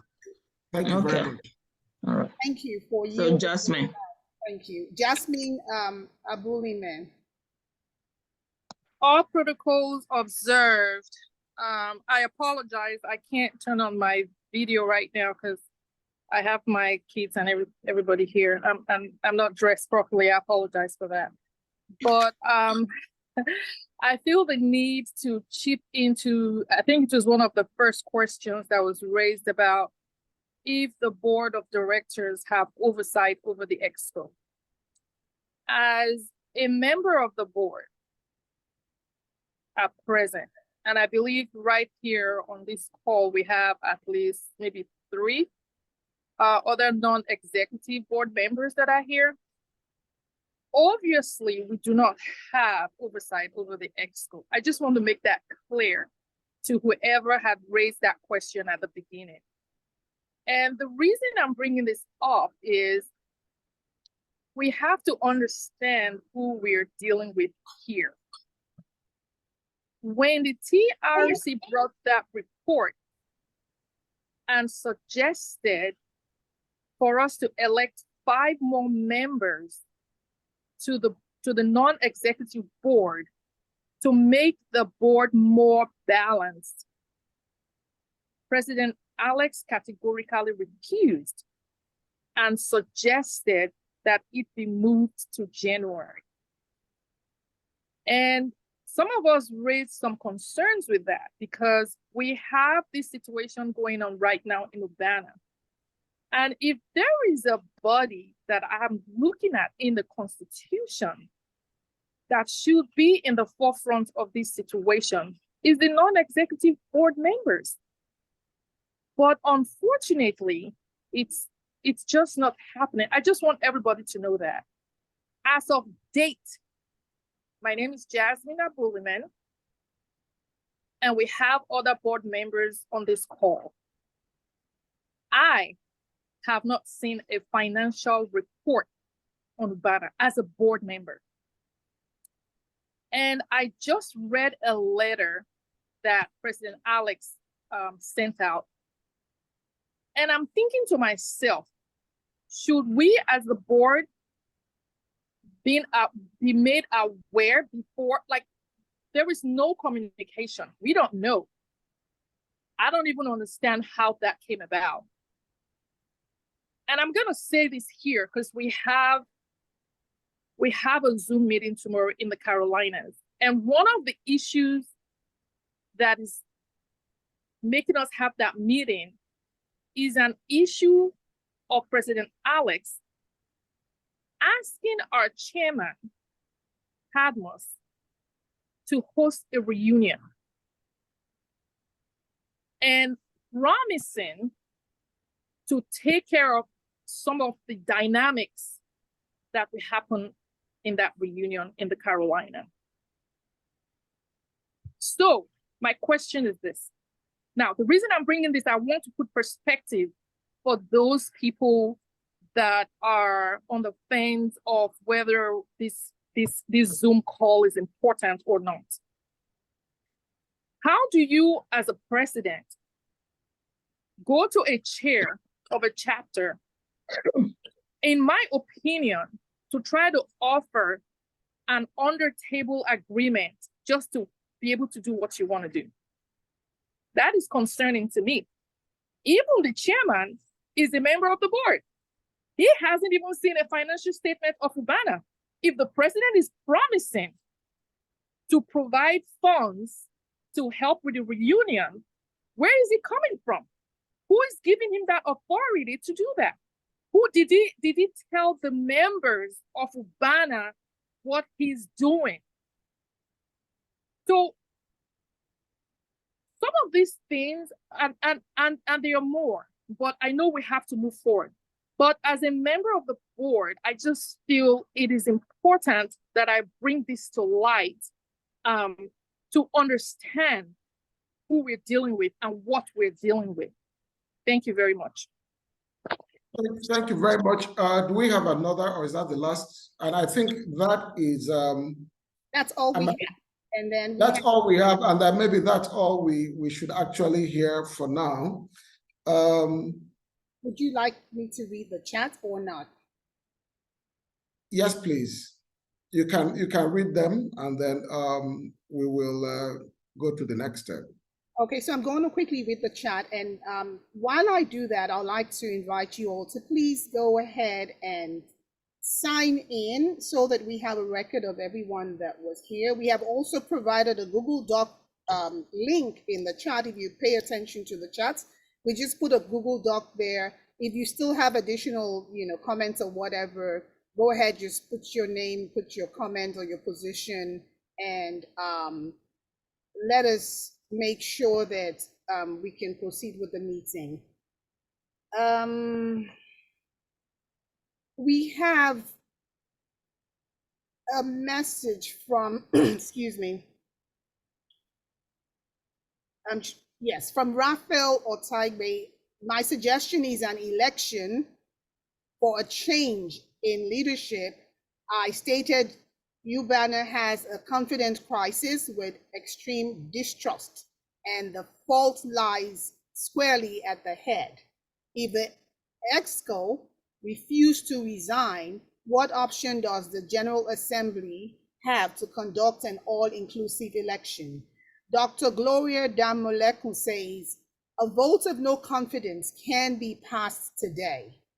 Stella Ogbede states, I want to thank all the ex-presidents for their countless hours dedicated to this matter. Can we invite Alex and his admin to the next General Assembly and demand his resignation immediately? Depending on his response, we can go forward with a united decision.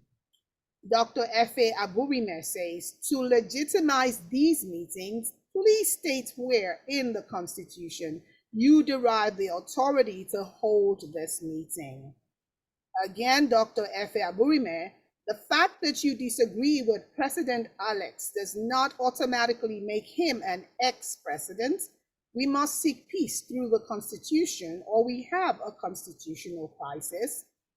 Dr. Efe Aburime, Chris' suggestion of caretaker committee will ultimately lead to constitutional crisis. What and where does the caretaker committee get their authority when we still have executives? Is this meeting backed by the Constitution? We are too intelligent to allow constitutional crisis. We have heard quite a few comments from the same person on the same thing. There's no belaboring it. Well, I'll just, in the interest of giving everyone a voice, again, Ekunife says, this here is my opinion. Is the legitimate UBAANA and this gathering, here is my opinion. Is the legitimate UBAANA and this gathering is the legitimate General Assembly with the power to amend or even set aside specific provisions of the Constitution. We cannot move for a vote of no confidence on an EXCO we consider illegitimate. We may attempt another round of negotiations with Alex and his crew, but in the end, we cannot allow them to dictate the direction of this body. Antonia Ajao, we haven't heard from this person before. The person says, it is imperative that we keep UBAANA as one association, and I would like to humbly recommend that we take additional steps to ensure this. Dr. Joyce Egbe says, is it possible to provide this forum with our current constitution so that everyone can review it and decide the constitutionality of creating a new presidency and EXCO membership with or without the cooperation of the current incumbent? Stella says, Stella Yu. I'm appealing to Stella Yu. If you please indicate your last name for the records. Stella Yu says the majority side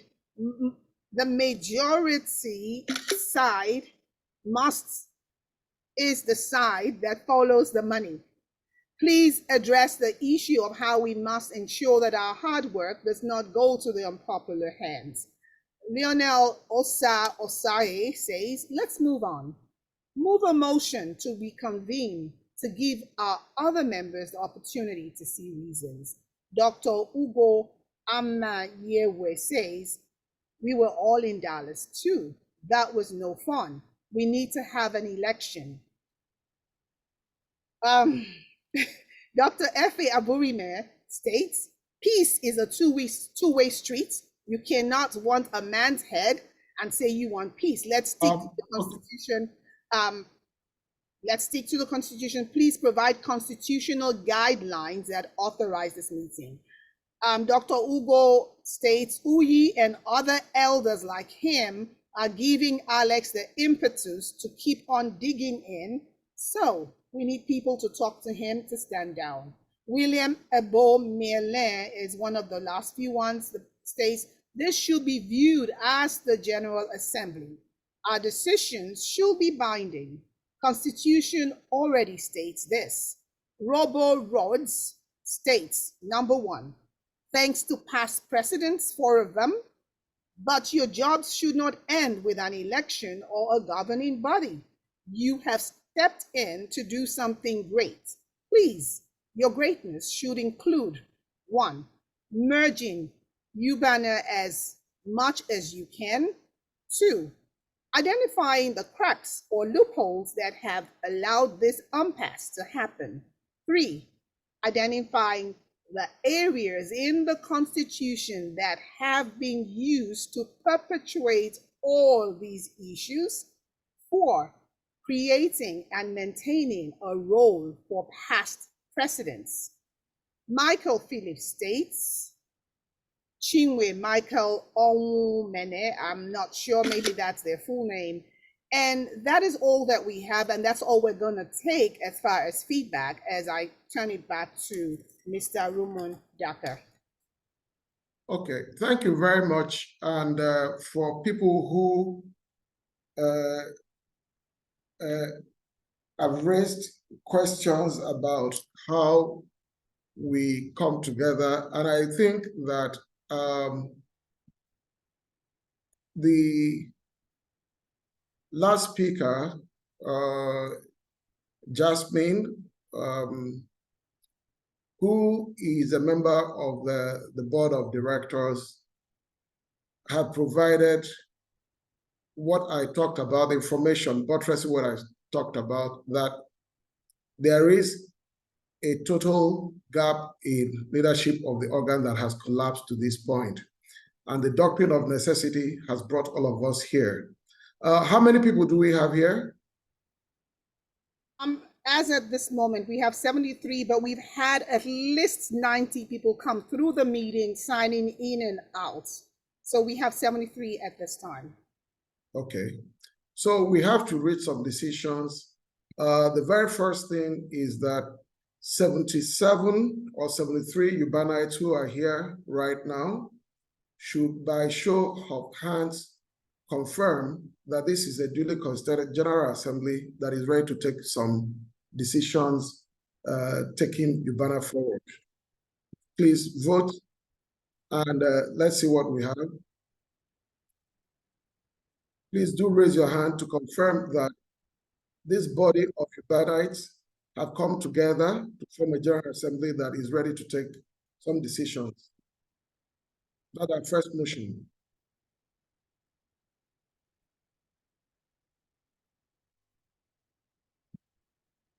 Okay.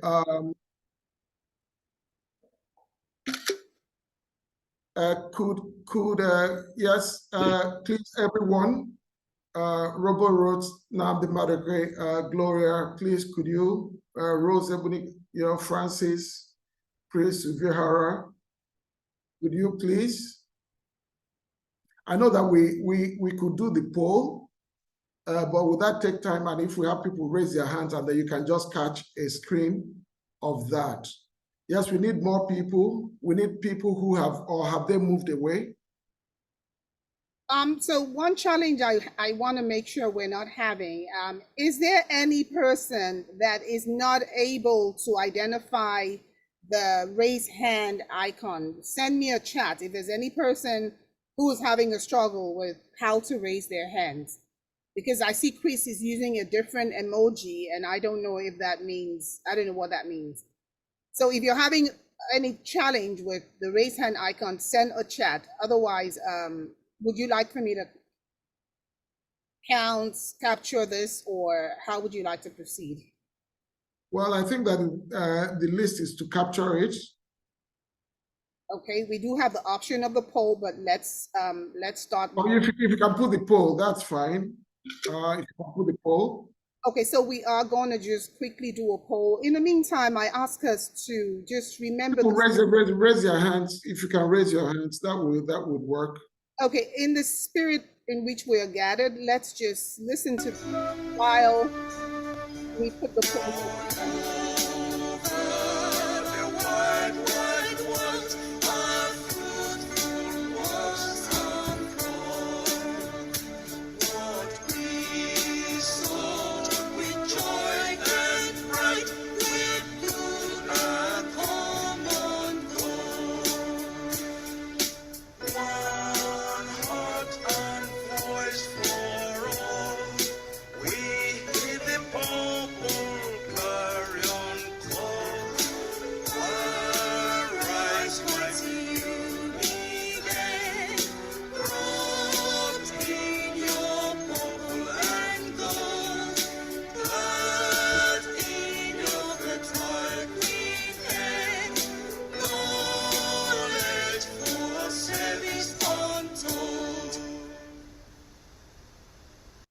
Great, Uniben.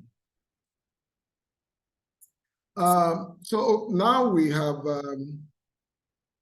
affirmed that this is a duly constituted General Assembly, Emergency General Assembly of UBAANA, affirmed by 70 plus members. We could then now have motions to be moved.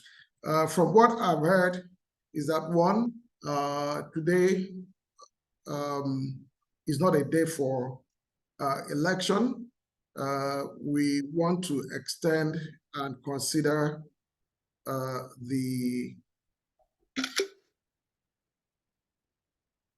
take a closer look at the Constitution, or even if there's going to be an abridgment of the process, that could still be brought to the General Assembly at a later date. But for now, is to expand and have a caretaker committee in place. If that is what I'm hearing, is somebody willing to move a motion, or before then, I would like to ask, is that something to move a motion on? Yeah. Would that be the first motion, a caretaker committee? Yes. Or who's moving the motion? Can I have all hands down so that we can, treat the next item?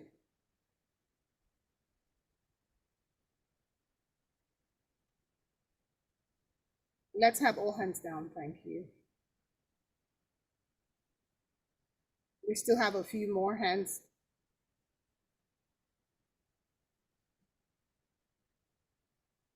Okay, so.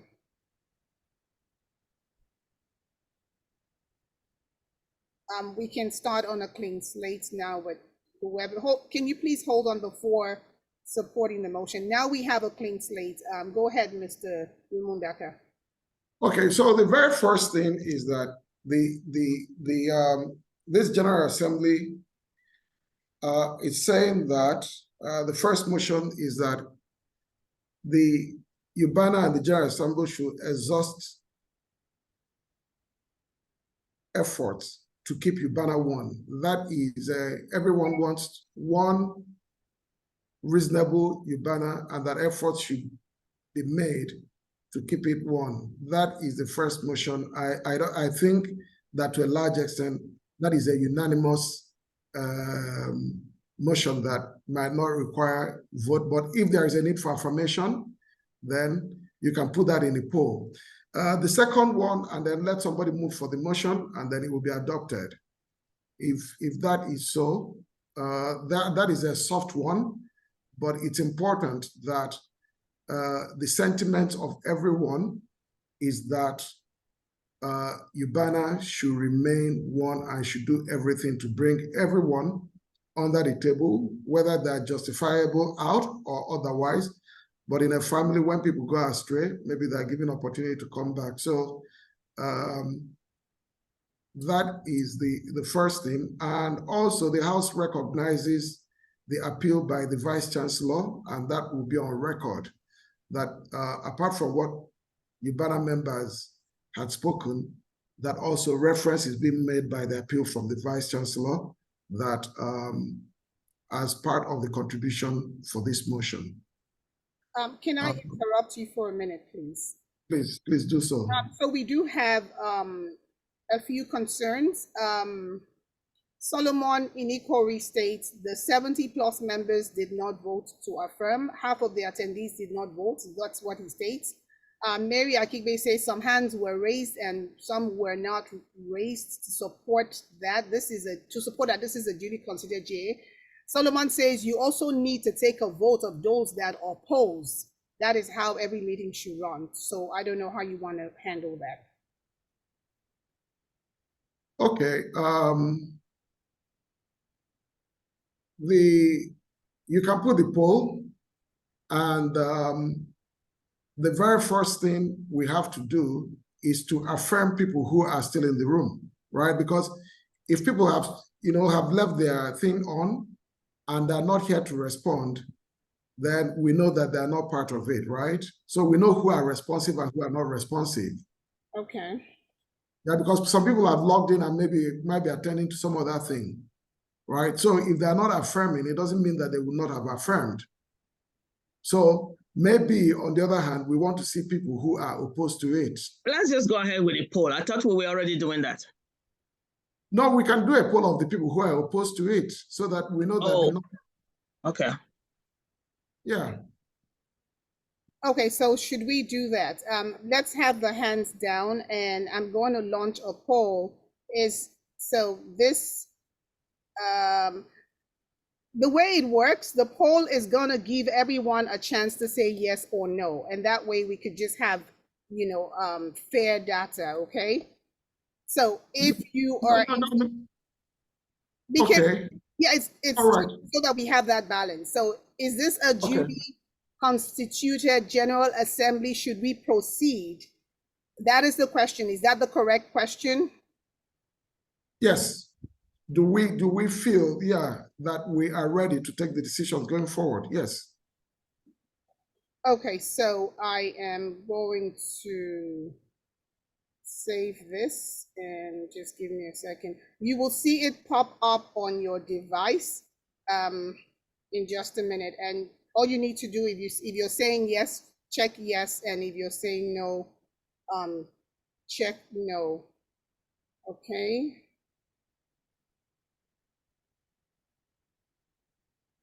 Are we seeing the poll, yes or no? No. Okay. What about now? Yes. I'm sorry, that's not the But one. the poll is our test poll. I know that was the test poll. Yes. Let me just do it real time so that we can all see it come up. My apologies for this. We had saved before, don't save. Okay, so this is once again, while we are, let's take a brief interlude while we're setting this up, if you all don't mind. I mean, we can. I think she should just go ahead and keep setting it up. Yes. But we can be doing whatever. Yes. So, and I know that we have had a long day. Just give me a minute.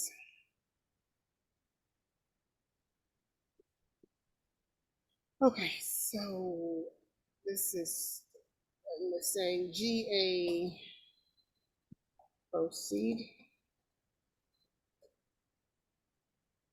I had two devices, so that's part of the problem. Proceed. And this says yes, and this says no.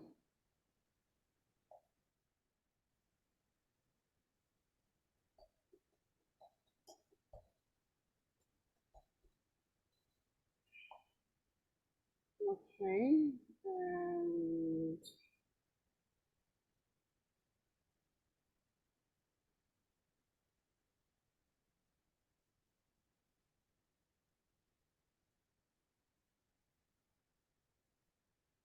so do you see the poll on your devices? Yes or no? Do you all see the poll? Yes or no? Where do we click to find the poll?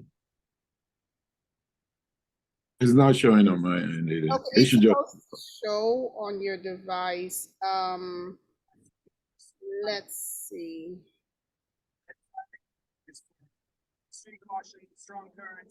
There's someone whose audio is on. If you please mute yourself. For some reason,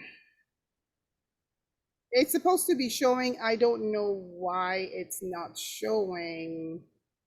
Let us see. It keeps showing. The test poll is showing again.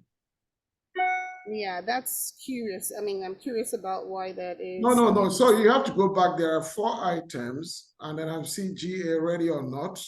Yeah, that's the one. So you can see it. How come no one else is seeing that? No. So, okay. So you have to hit back. Sorry? Hit the back arrow. Then go to GA ready or not. Now I see it. Question number 1. Do you see it now? Because yes, I see, but I can't take the poll. It won't go. I'm not seeing it. I don't know why. Okay. Where did I go? The other poll that came out that has my name, disregard, put back arrow. Then you will see 4. Press the GA ready or not. Yeah, I'm not seeing anything at all again. It showed up for a minute and then disappeared.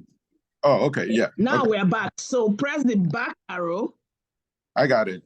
And it's the second one for everybody. Are you all seeing it? Because I am not seeing it. Yes. Okay. Yes. Where yeah. People are voting. Okay. Yes, people are voting. We're all seeing it. People are voting. Good. Thank you.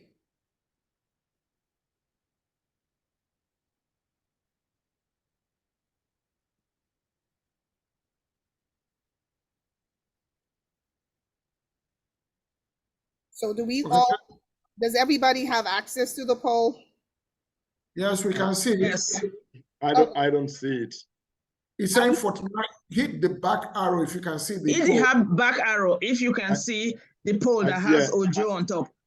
I did that. I did okay, that. press the back arrow. Is the second one. Are you on a phone or a computer? That's computer. Okay. Okay. As of now, 45 people out of 50 have voted. I mean, 50 people have voted. Yes, top left. You see the back arrow in blue.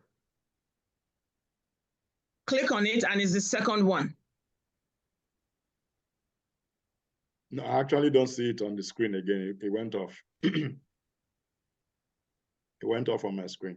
Okay, so if we know you as the exception, we can take your own verbally. Okay. Okay. No verbally.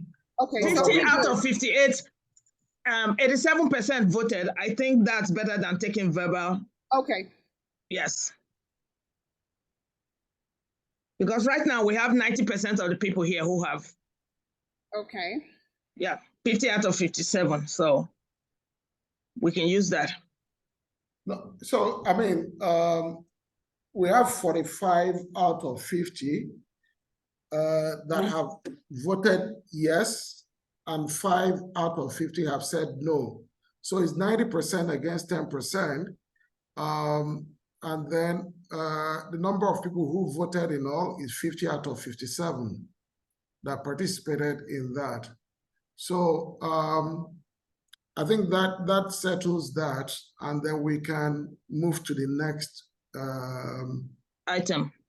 Next motion. Okay, great. Thank you.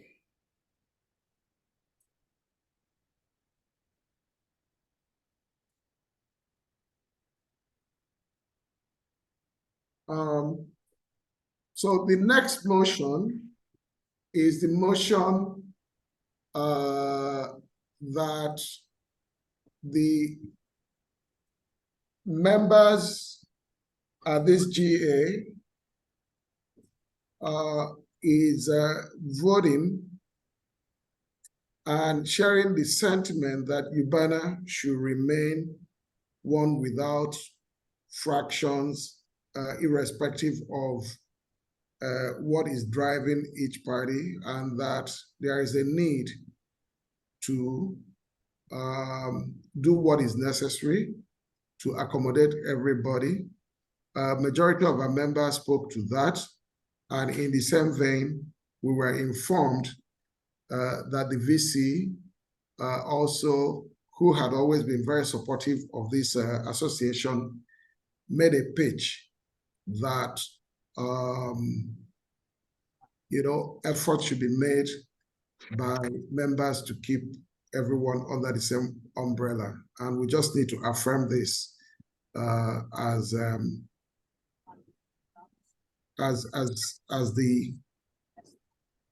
motion moved and a resolution reached in this meeting. So if you can give us the poll, and then we will vote on that.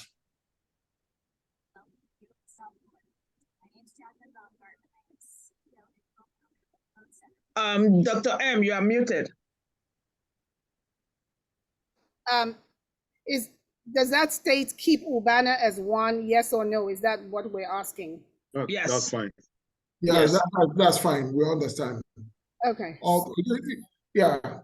That's make all the That's entreaties, make the just necessary entreaties to keep UBAANA as that one. one a long story. Keep UBAANA one.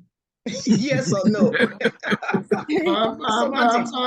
No. There is the simple for effort. her. The effort, you make all effort to keep it as one, right? You can't mandate everybody to keep it as Okay. Make efforts to keep UBAANA one. I sent the poll already. Do you see it? No, we don't see the poll yet.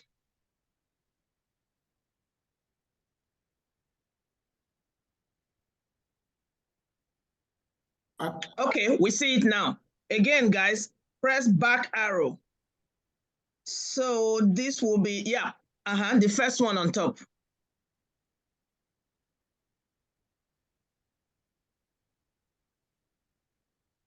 I don't know if mine is working, but I can press it. It's yes or no, the same way you did the other one. Yeah, but it's not. Yes, but even the other one too, I couldn't click. I'm So not it's not letting me select yes or no. Oh, polls and quizzes. Okay, you can push share result, and then I think that's what needs to be done, madam. Okay. For some reason, my screen is frozen. I apologize. I don't know my own screen. Yes, my screen too is frozen. Okay, it's working now. Yeah, people are voting. People are voting, but not my screen. You might want to go off video, because I think that's the same challenge I had. If you turn off your video, your bandwidth might improve. So if people are voting, then we're good. Michael says he has not seen it. Okay, well, Michael says he has voted, so people are voting. Yeah, it's 43 people now has voted, and everybody's voting yes so far. If somebody can take a screenshot, that will be helpful for me, because my screen is frozen. So if you can take a screenshot of the results, that will be helpful. That will help us document. Yeah, done. Thank you. We stopped at 44. What's going on? Only 44 people. Not able to vote still. If you're not able to vote, it might be your device, because sometimes it might have to do with the internet. We do have a backup. If you like, would you guys like for us to use the backup? It's the Google Docs, and we can just go in there, put our names, and put our No, it's fine. When we start getting to a tie, this is clear demonstration of where we're going to. Okay. Would you like to share? Who can see it? Can you share your screen? Because my screen is frozen. If you want me to share my screen, Yes, I can share go ahead my and screen. share your screen, and so that everybody can see. For those who are not seeing it, thank you. Okay, can you see my screen now? Yes, we can see your screen. Yes, thank you. So from Right. what we can see, yeah, 44 out of 44 people. 45, and the 45 actually. Yes, they said yes. Okay, thank you.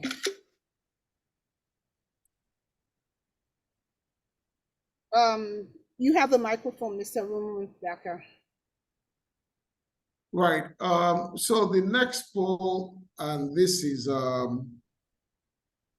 I need someone to move the motion about the people who talked about a caretaker committee, and then to move and then say exactly what they were thinking or put it in the way they did. I'm sorry, I've lost the two gentlemen. Someone from SoCal, I think, and then some other person from had moved the motion that there should be a caretaker committee that will continue to just run things until we can have an election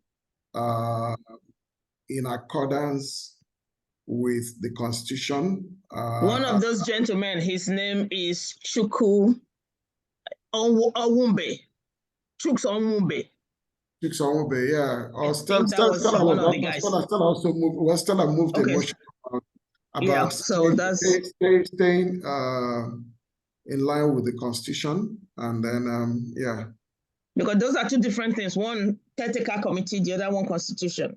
Are you? Well, yeah, I mean, it's about the same, yeah. So how thing is that we should, stay very close to the Constitution. So, but the important thing is that to manage that process from now till then, someone was saying expand the trustees and president, or so I need the words, because I'm a past president, so I don't want to throw myself and say that I can't move I need that motion moved by an independent person. Anybody?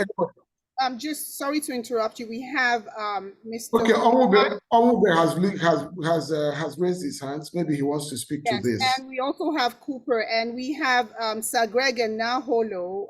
If you want to go ahead and raise your hands.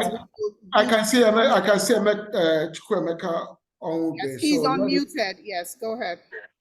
Okay, sorry. Great UBAANA. Yeah, great.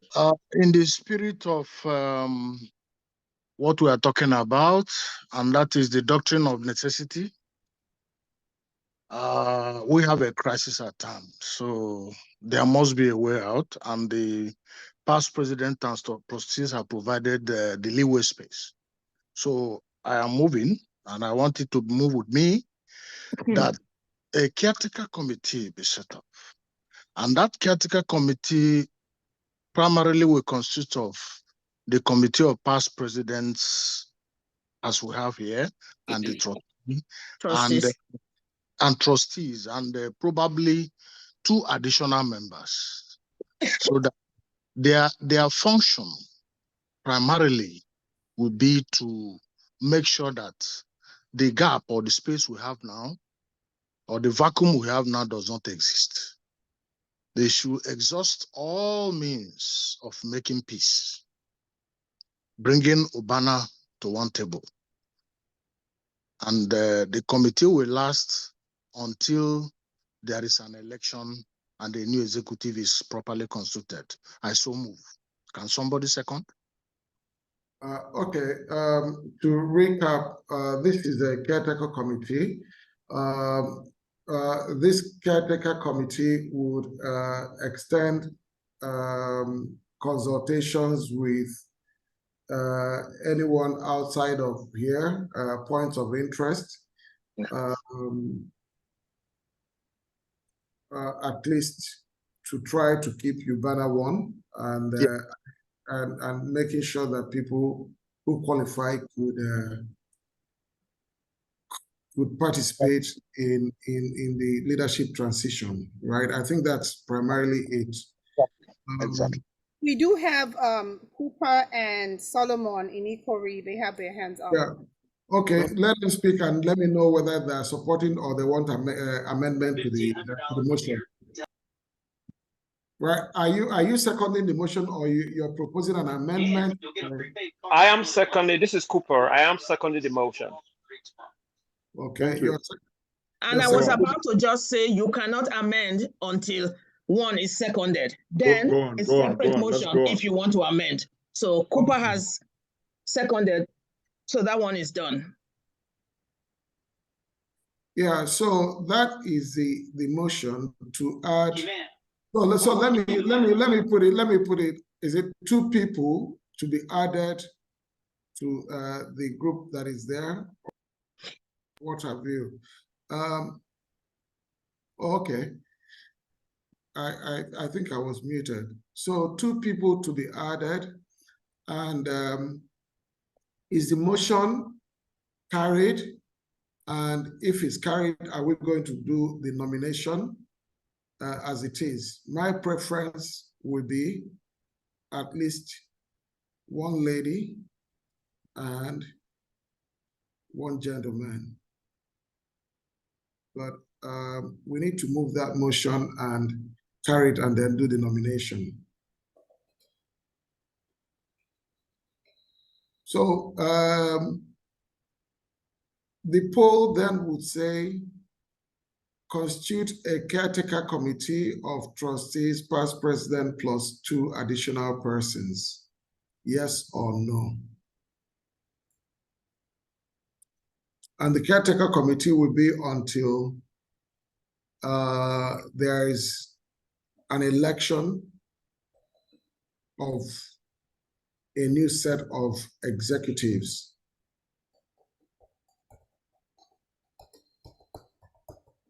Constitute a caretaker committee until new executives. Yeah. Expanding the committee of past president and trustees by adding 2 people until the election of new executives. Yeah, new executive members. Okay. 1 second, President. So this says, constitute a caretaker committee to expand committee of vice presidents and trustees until new executives are elected. Is that correct? Yes. President, past presidents. Yeah. Okay. Yes. Yes. Okay. So I'm sorry, past presidents. I'm sorry. Yes, not vice presidents. Past presidents. Until new executives. And this says yes or no, correct? Yes. Okay. No. And that's it. It's launched. Let me know if you can see it.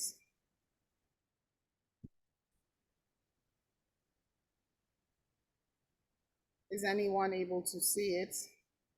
Not yet. Okay, so how is this different? What about now? Are we seeing it now? Oh, I can't see nothing. How about now? Because that's the same thing as you still can't see it. No. Okay.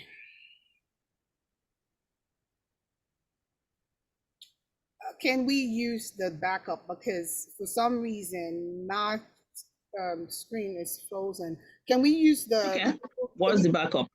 Okay, so this is the. I'm going to put in the chat area, and all you have to do is put your name and put your position. Okay, it's a poll of some sort on Google Docs, and I'm putting the link in the chat area. Okay.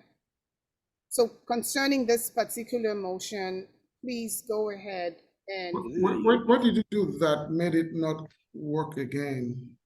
Rumundaka, let's just follow the Google Doc that she wants, so we can move on. Yeah, that's why I had the backup, because just to keep the meeting going. So this is the Google chat. And if you click on it, just go ahead and put your name, your position, and your comments. For which? Your name in column 1, position on expand. Let's see. Let's see this. Yeah, it's not working for me. Timothy, you know, people are, you see, the thing is that it's difficult because everybody's jumping in different. So, for instance, somebody's replacing my name. Right. Yeah, so it can't work because everybody, you can't restrict people on one. Okay, so I'm going to ask us one more time. Is there anyone that needs help with identifying the raise hand icon? If you need help, send me a message in the chat. And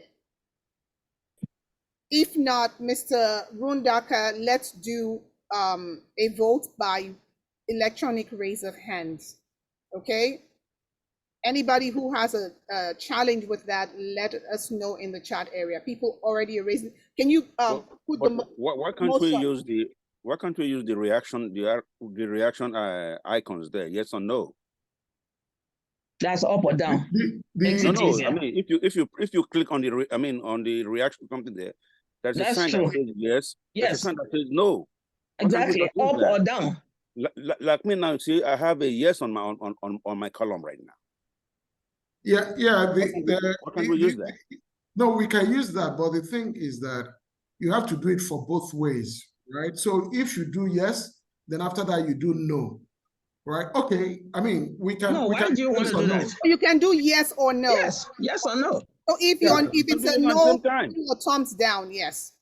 You don't have to do thumbs down. If I want to do a no now. Thumbs up or thumbs down. If I do no, this is my no here. See that? Right. No, it's okay. It's okay because the difference was before I was saying that we do people who say yes and then people who did not raise their hand. No, you will just click yes or no. Yeah. So we count the number of yes and then look at number of no. Okay. All right. Before we close in 1 minute or two. Thank you for your flexibility in accommodating this.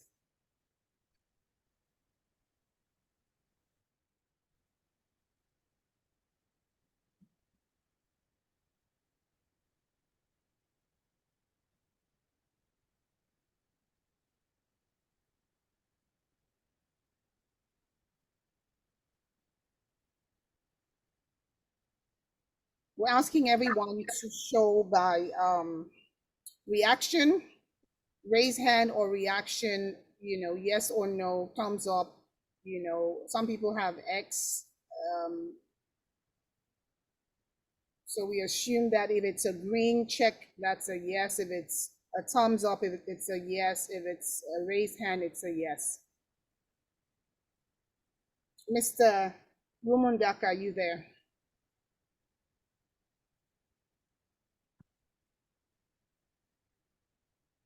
Are you there? This is He's muted. Okay, so this is the gallery view. Yeah. And this shows everyone the direction of. Can we all see the gallery? Yes. So this gives us, this is where we are. And I believe it's obvious. Mr. Rumundaka, go ahead.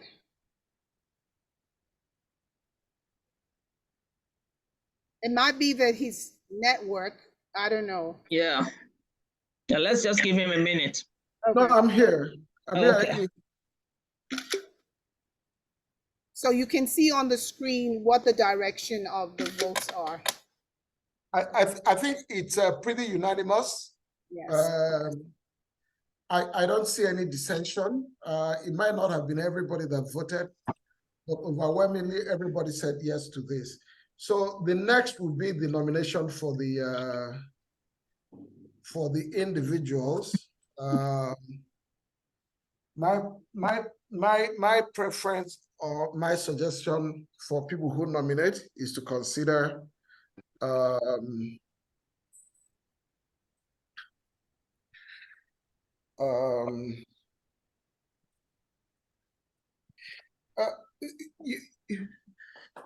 UBAANA members. I know that this motion has been moved. Would somebody allow me to propose a little amendment to this motion?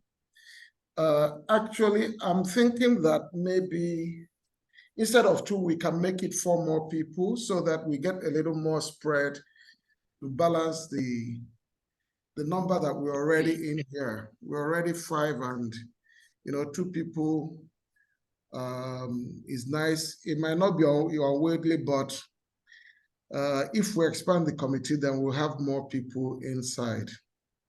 2 more ladies and 2 more men. What does anybody think? That instead of 2 more, we have 4 more people. I don't know if anybody wants to speak. So I'm just moving a motion for a slight amendment of that. It'll be important for everyone to put their hands down, turn off your original reaction so that we know what is a fresh reaction. Can you please do that? Mr. Dr. Egbe, we can't hear you. Your device is, you are unmuted, but we cannot hear you. You're unmuted, but we cannot hear you. What's going on?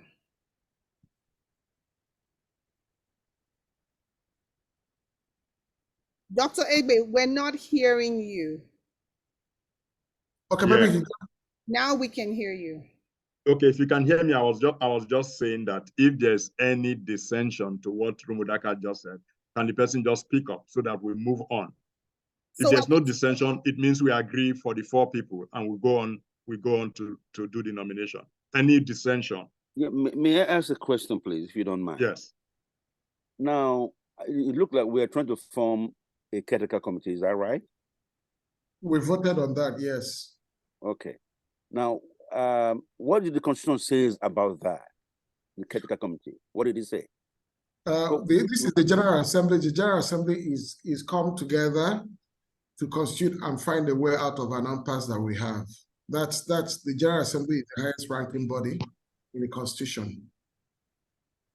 And, yeah, and the group can reach ad hoc things to move the association forward. And the group is calling for an ad hoc committee with a specific mandate to reach out and talk with those people and do whatever it takes to make sure that we provide leadership in this association until the new executive is there.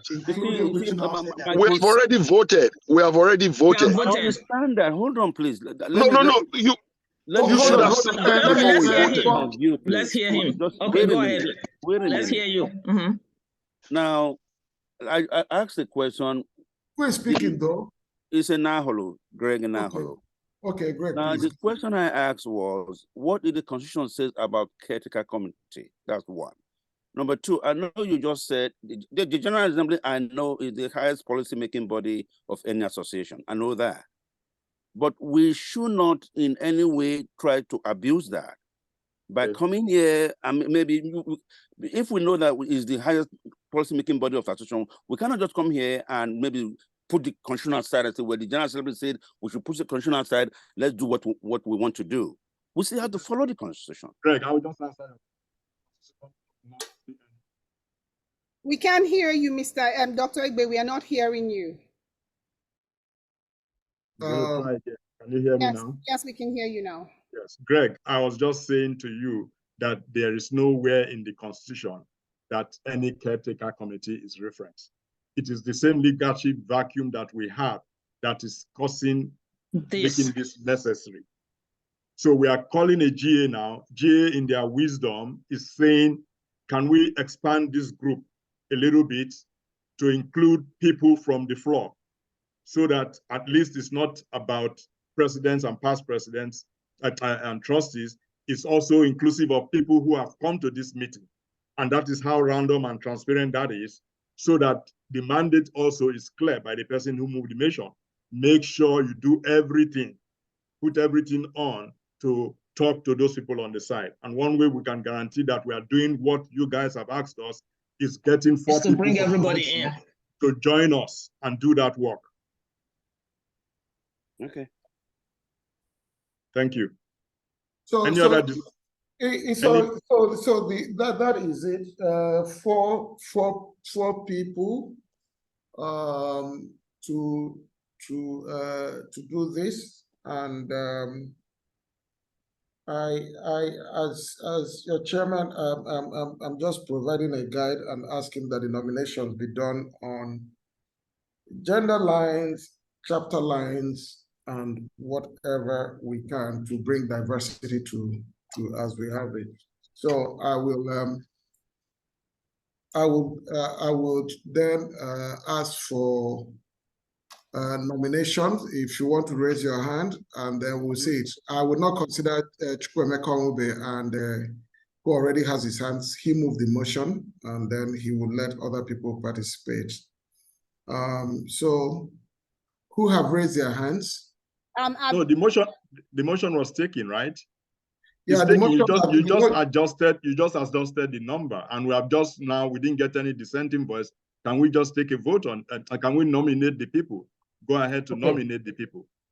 Okay, so I have, I think there is a Stella here, but I couldn't see whether it's Stella Aduba or Stella Yu. Stella Yu has left. Okay, so it's Stella Aduba, and then there is Daniel, and then who else? Facilitator, can you tell me who? Okay, can you unmute Stella to nominate one person? Yes, just before that, we do have Kingsley Momodu. For some reason, he is on a different device. I think he might be having connection issues, and so he's requesting to say something. Okay, if you can say something. Okay, he can say something. Is this Dr. Kingsley? Yes, go ahead. Yes, please. Yeah, thank you very much. I think this is a very important step, and I'm trying to look at the end game here. I think it'll be nice in making the nominations for us to at least have one person who is sympathetic towards the other group. See, we want to have gender, one male, one woman, let's also be political, because there's a lot of politics here too. Please, I'm sorry. I'm sorry. Everybody here is not sympathetic to any group. Everybody here is sympathetic to UBAANA. That's my understanding. No, I know. I don't know who has voted. Let me finish, please. Now, let me just finish. Let me make my point. I'm making a point, And what I'm saying is, it's my opinion, if we really want one UBAANA, we should be accommodating and, So I'm just saying that it doesn't have to be carried. It's just my opinion. That's fine. Just my opinion. You nominate somebody. That's why we're here. This is open. I nominate, for example, Unandi, who has been in touch with Alex and who came with the message that Alex is willing to work. He definitely should be somebody that should be sitting in that team, because he will have some kind of job complete, because he was one of those who called for moderation here. I nominate him. That's fine. I will probably nominate Raphael Otaibe. Rumundaka, you're talking about, we can't hear you. Who muted me? Yeah. I'm sorry, Kimo, President Kimo. There are people who raise their hands to nominate people. I won't let the past president nominate it because you're giving the deference to speak because you're part of Congress. Okay. Right? Okay. So please, let's go with people who showed their hands to nominate people who have raised their hands and not people who are talking about them. Yeah. Daniel, we have Michael, and we have William, and in that order, let us. Yeah, there was Stella before, or has Stella dropped her hand? She started. There was a Stella that or she out. Can you please raise your hands again, Ms. Stellar?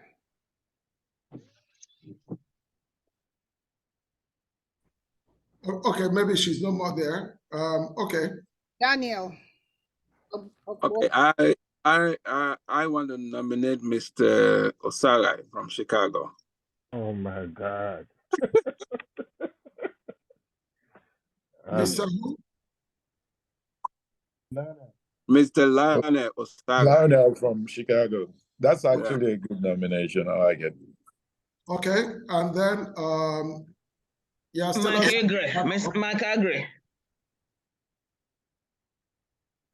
Hello, can you guys hear me? Yes, we can hear you. Okay, so mine was not a nomination, but I wanted to re-echo what Kingsley said. In fact, I raised my hand up before he even chipped that in. It's about the things that we heard. We heard about one more try to bring people, the left side to the table. And on the other side, I'm hearing about, okay, those of us who are like right here, right now, being the one to constitute the team that would engage in that dialogue.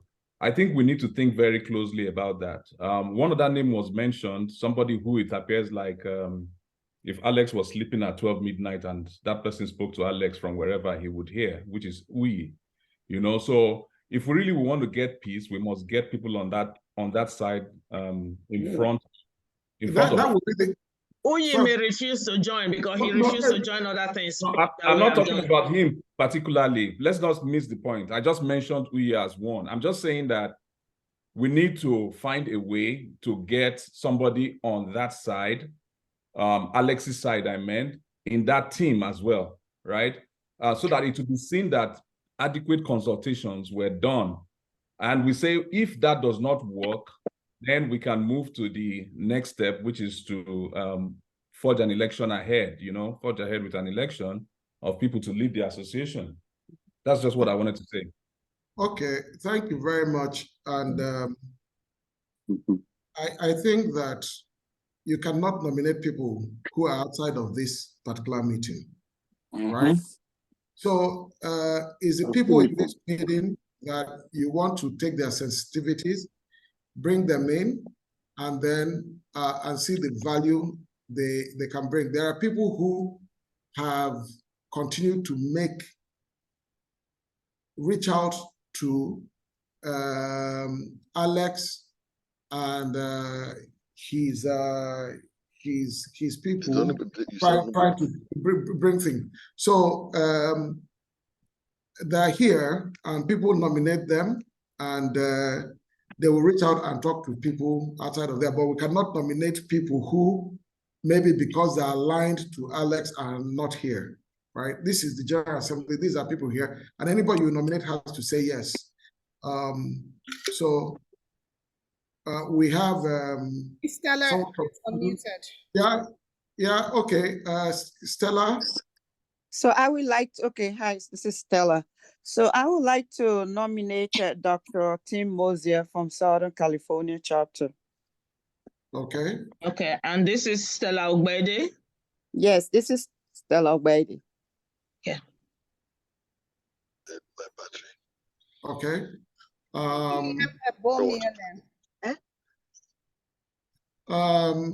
Yeah, so yes. Yeah. Can you guys hear me? Yes. Sorry, I know you were. William. This is William Bomiel and Midwest. I know you said two people. I want to nominate the Madweke. I've known him from Uniben. Integrity, 100%. Stella Imambin. Okay. Okay. So because I want two women and there's already men. So are we saying that Mrs. Nnamdi Madweke could join us? If you can change the gender, Mr. okay. Doctor. Dr. Madweke. Now your wife now be Mrs. Okay, doctor. Now your wife now be Mrs. Excuse me, he can choose a gender this night. No, his name is Nnamdi Madweke. Okay, all right. If ladies in the house make that concession, that would be nice. So, and then a third, the last person has to be a woman. please. I would like to nominate Obi what's the last name again? It's Obi Menike. Obi Moneke. Yes. Okay. So we have Obi Moneke, we have team. We have who was the first person from Chicago? I lost. I did. Osagai, Mr. Sagai. Osagai. Okay. So we have those 4 people. Is there anybody who has? So, facilitator, how do we vote on each of those people? Or do we say that the 4, we just vote for them once, or we have to do for each one of them? I'll defer to the committee. If you all want to confer the past presidents and trustees, I'll defer to you all to determine the. Perhaps we should find out if this anybody this is the GA. There is no conferment. If the people are here, any one of them who has any reason not to want to serve, speak up. If not, I see a hand up that says Joyce. Yes. Yes. Joyce iPhone. Who is Joyce iPhone? This is Joy Abomelans. Okay. Oh, okay. All right. So go ahead. Let's. I wanted to know if I can still nominate. I believe you can, and then we'll vote. Are we on voting? We got the 4 people already. 4, we will have to vote. Wait. Who are you nominating? Man or woman? Well, I was going to nominate a man. No. If it's a woman, we can expand it to 3. We can beg the House to consider, but we can't. There are so many. I don't know. Is it that the women don't want to nominate themselves, or we don't? That's okay. Thank you. All right. But I think that if she was going to nominate, whether it's a man or a woman, everybody should get a chance to do what they want to do. So if we have more than 4, then we vote. Okay, very good. Joy, please go ahead. I'm sorry. Thank you. I would still like to nominate another individual from the Midwest chapter. We're very passionate about this organization, and so I know there's 2 from our chapter, but I would like to nominate Ife also, Queen Ife.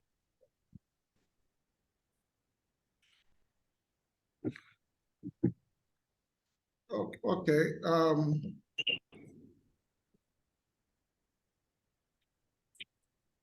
All right. So, but we have we already have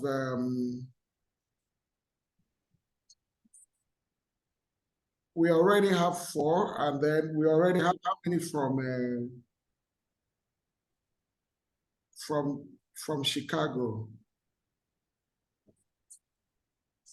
We have 2 already, I think. I think we should just roll 5 and go ahead, please. All 5 of them. Yeah, I think we should roll with 5. We still have Dr. Adubo. Mr. Rumundaka, we have Dr. Adubo, Paul Mokolo, and Obi Moneke. They have their hands up. Okay, please, they can go ahead and do the nomination. Yeah. Dr. Adubo, can we hear from you, please? Dr. Adubo, go ahead and speak. It was an error. Okay, what about Obi Moneke? Yeah, good evening, everybody. This is Obi Moneke. I don't know who nominated me, but thank you to the person, but I would like to decline nomination at this time. I want to remove myself. Thank you All very right. much. Thank you. We are back to 4. We're back to 4. That's it. Let's move on then. Thank you.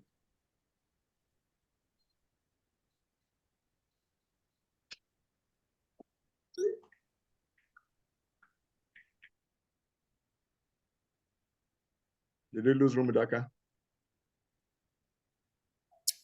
He's still here and he is unmuted. Okay. Okay, so can you give us a tally of who we have?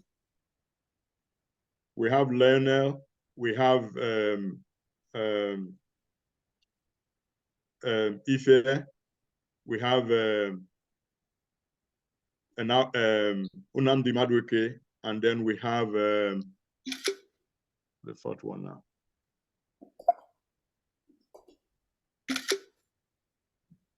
There's a fourth person now. Who? Timothy Mosier. Timothy Mosier. That's correct. Yeah. Dr. Adubor, is that an error? You have your hand up. Good evening, everybody. No, it's not an error. I was going to make a nomination earlier, but if we're moving on, that's fine. No, please go ahead. I would like to nominate Ngozi Obi from the New York, New Jersey chapter. Fantastic. All right. So we'll go with 5. When you say go with 5, is it that we have 5 members join? No, we have 5 people that have been nominated. I don't think we should, since there are only 5, we probably should not eliminate anybody and go into another voting.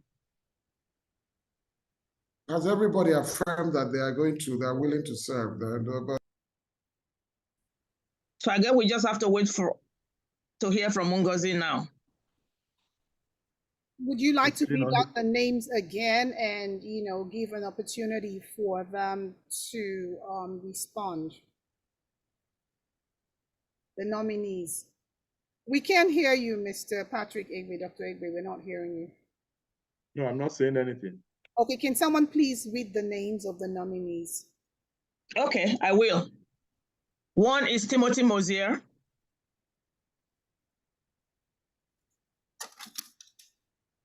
If has his hand raised,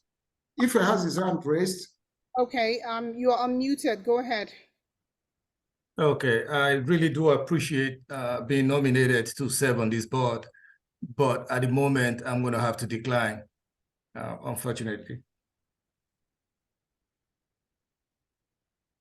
Okay, so that's 1 more decline. So we're back to 4. Okay, so the motion then is, if everybody here is ready to serve, then we should straight ahead move a motion to confirm them to join to be part of the caretaker committee. Can we formalize their names again? Let's repeat the names so that we have it documented. Dr. Unamdi Madueke, Dr. Timothy Mosier,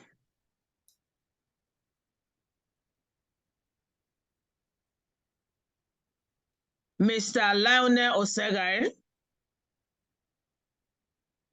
I don't remember who the other person is. Ngozi Obi. Miss Ngozi Obi. Yeah. So that's 5. No, that's 4. I see Timothy Mosier Nnamdi. Okay, yes, 4. Okay, so if you will put them, and then we will just do a quick affirmation.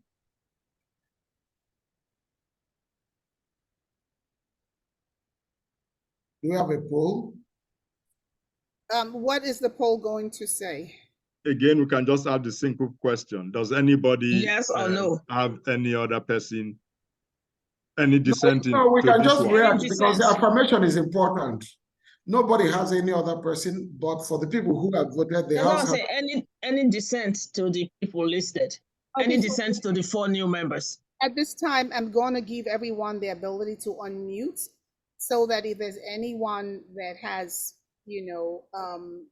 a contrary opinion about the 4 nominees, feel free to unmute yourself now and express that. Yeah, people don't have, but the thing is that people need to vote yes for these people. It's a positive affirmation. Okay. So can we once again use the reaction? Use the reaction Yes. and the raise hand icon and The good, yes. Okay. The green button. And I'm going to show the gallery view so that we see the direction that we're going.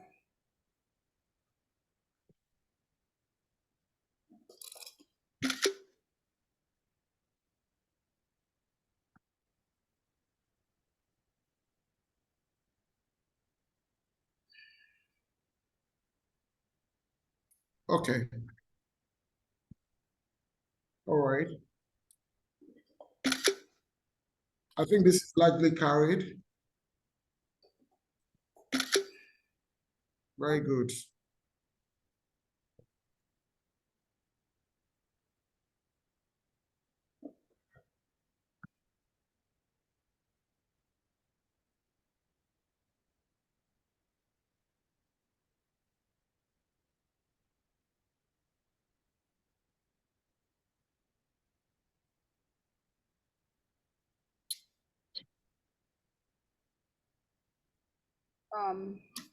Mr. Rumundaka.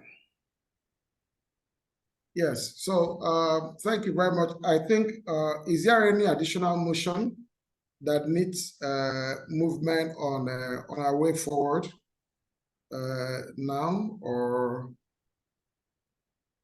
from all that discussions, is there any other thing that we wanted to cover and wanted to find a way? And just so we know, we're able to unmute at this time, and we ask that we continue to maintain the same decorum that we have had through the meeting. Raise your hand, but just to respond to his question, you're able to unmute. Oh, please, I see several hands up. Anthony Ajao. I like Anthony Are these Ajao. hands up, or are they? No, they were voting before. Yes, they're indicating, you know, their affirmation for the nomination. Well, there's Anthony Ajao. Is she Ajao? She raised. Okay, she dropped her hand. She's not ready. Yeah. Okay. They're affirming the position. Can we all bring down the expressions so that we know what is fresh? Chukwu Emeka, are you trying to speak, or are you just still in the process of voting? Okay, I'm going to bring down all the hands, and then, yes. Please do. Yes, so if you need to say something, you can raise your hand afresh. Right, so is there any other motion regarding the way forward, the impasse? We have agreed that one, all efforts should be made to keep UBAANA one and everybody under one umbrella. We have just agreed to put in place a caretaker committee to manage the affairs of UBAANA, but essentially just to manage this impasse, trying to bring everybody under the same umbrella, and at the same time facilitating election to a new leadership for the association. Is there any other motion, any other thing that needs to be done at this moment on that? If not, I think we need to fix a date for the next meeting. Yeah, no, I know. After that, we'll move for adjournment and the date for the next meeting. So if that is done, then that will be any AOB and then an adjournment. And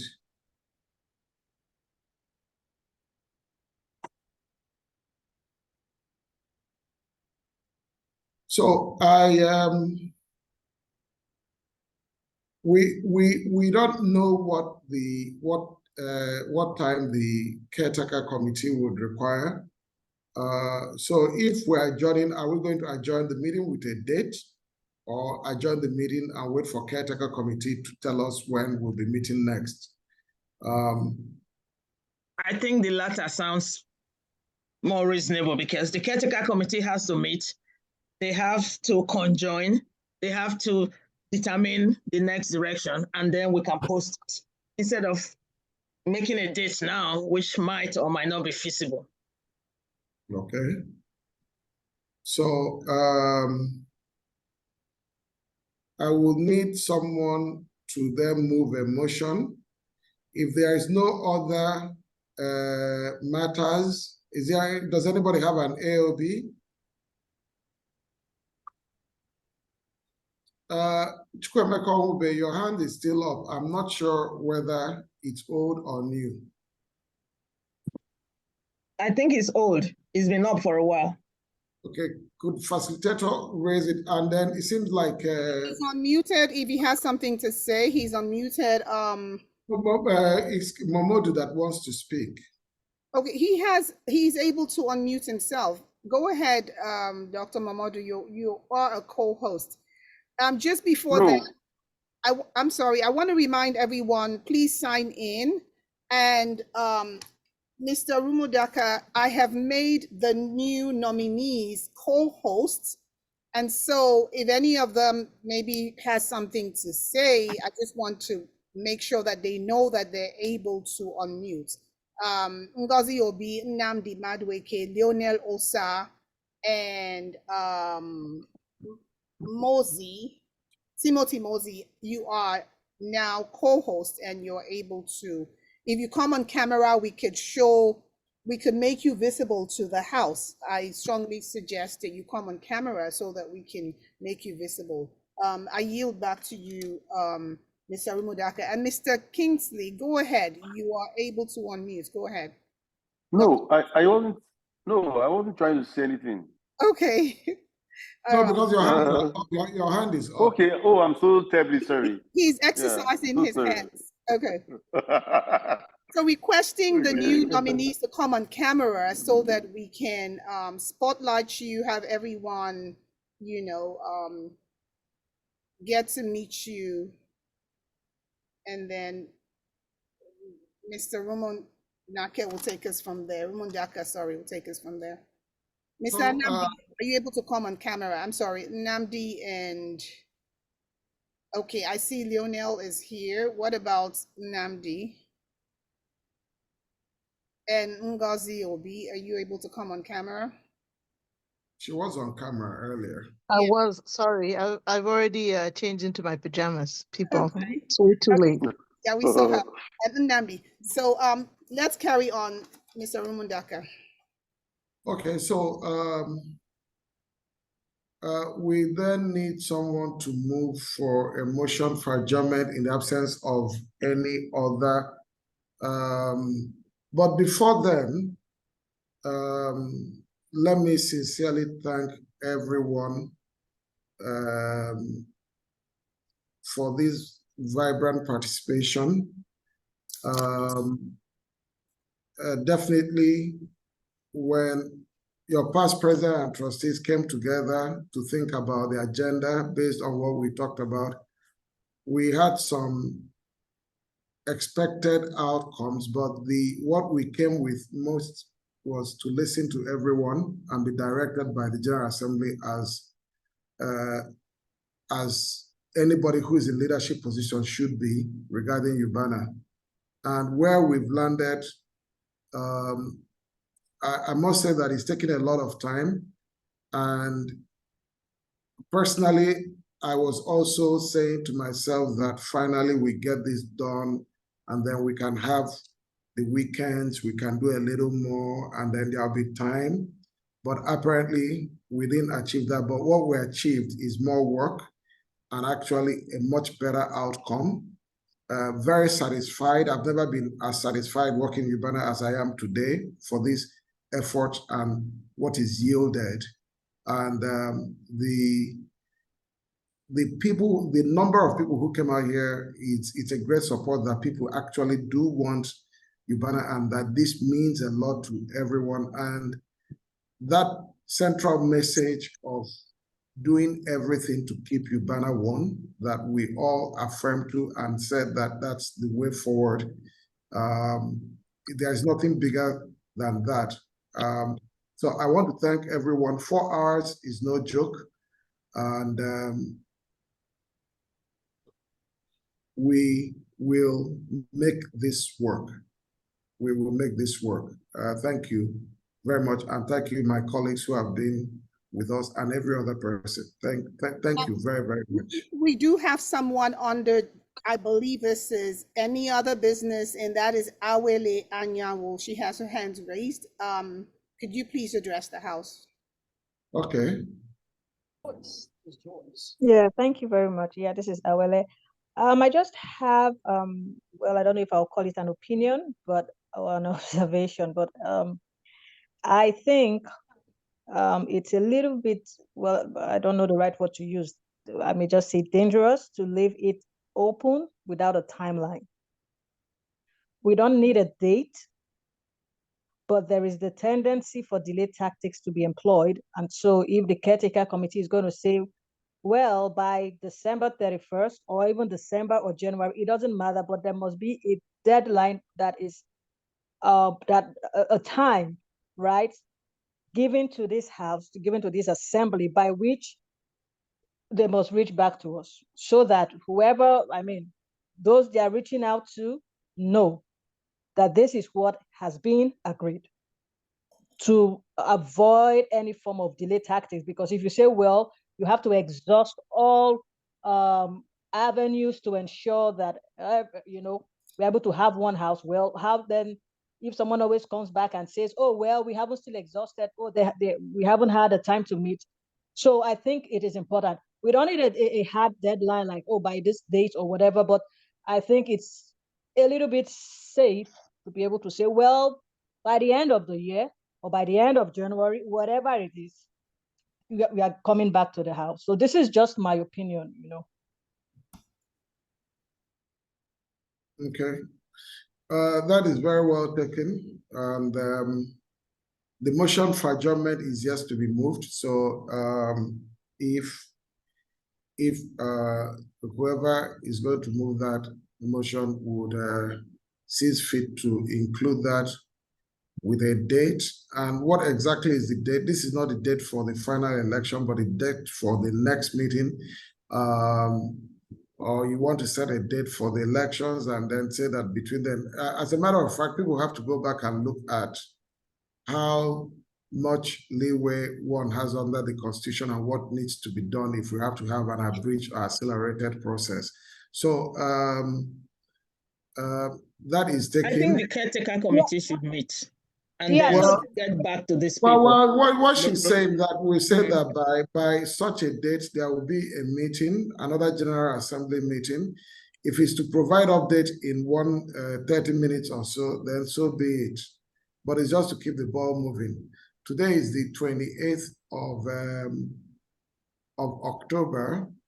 The 28th period of November is would be Thanksgiving and what have you. So members of the caretaker committee,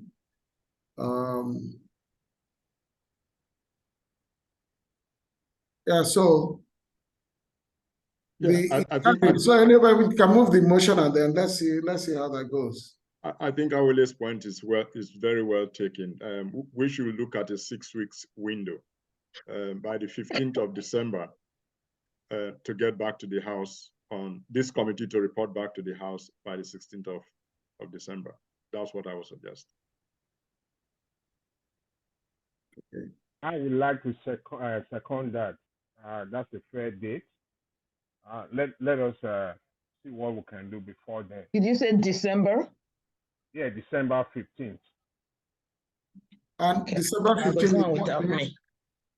The weekend of December 15th, if that's possible. Do you want to make it December 9th instead? Because then we have the whole of November and then 2 weeks into December. That's fine. December 9th. Yes. So let's say December 9th. This is December 15th is too far. Please. Yes, it's a little far. All right. December 15th is fine. 9th is fine. So let's make it December 9th. That's fine.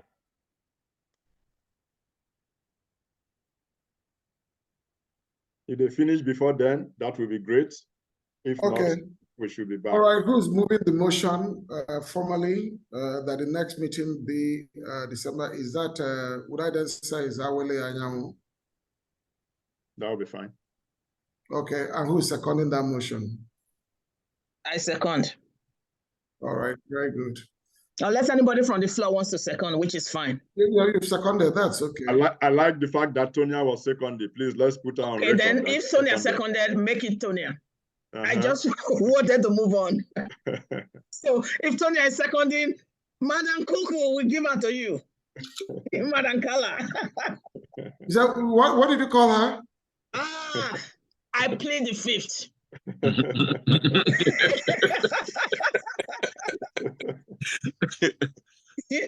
Oh boy. And we thought this was gonna be a 2-hour meeting. You better mother. That's true. Many times, Tonya, they call person that time, Rumundaka, you have to call this person. Rumundaka, you have to do this. Rumundaka, hold on now. Okay. Good times. All right. Is there any other? So we've moved for an adjournment, and again, this meeting is it feels so nice. It's almost like you don't want this to. This is UBAANA. So happy. It's this almost is the like family. But every good thing has to come to an end. I want to thank everyone. Thank you very much. Have a wonderful weekend. Now I want some fish pepper soup. Or if you make it goat, that will be fine. I won't complain. So just wow, I just had fish pepper soup. Can you hear my mouth? Were you spying in my house? I will fight you. Before we leave, thank you. Okay, okay, moderator, please, facilitator, you can stop recording. People who want to chat can continue chatting. We're going to have an after the meeting party. has come to an end. We're going to have an after party. Just let me lend my voice to everyone else in thanking you for being a wonderful audience. We had such a productive meeting. In order for these meetings to be more effective, to be more efficient, we will need your feedback, and we are requesting you to kindly, if you can, leave us your feedback with the link that you're able to use the QR code or the link that I am putting in the chat at this time. Please look in the chat. We do have that link for you to give us your feedback so that we know how to improve these meetings when we come together. Thank you all. You've been a wonderful audience. I am going to stop recording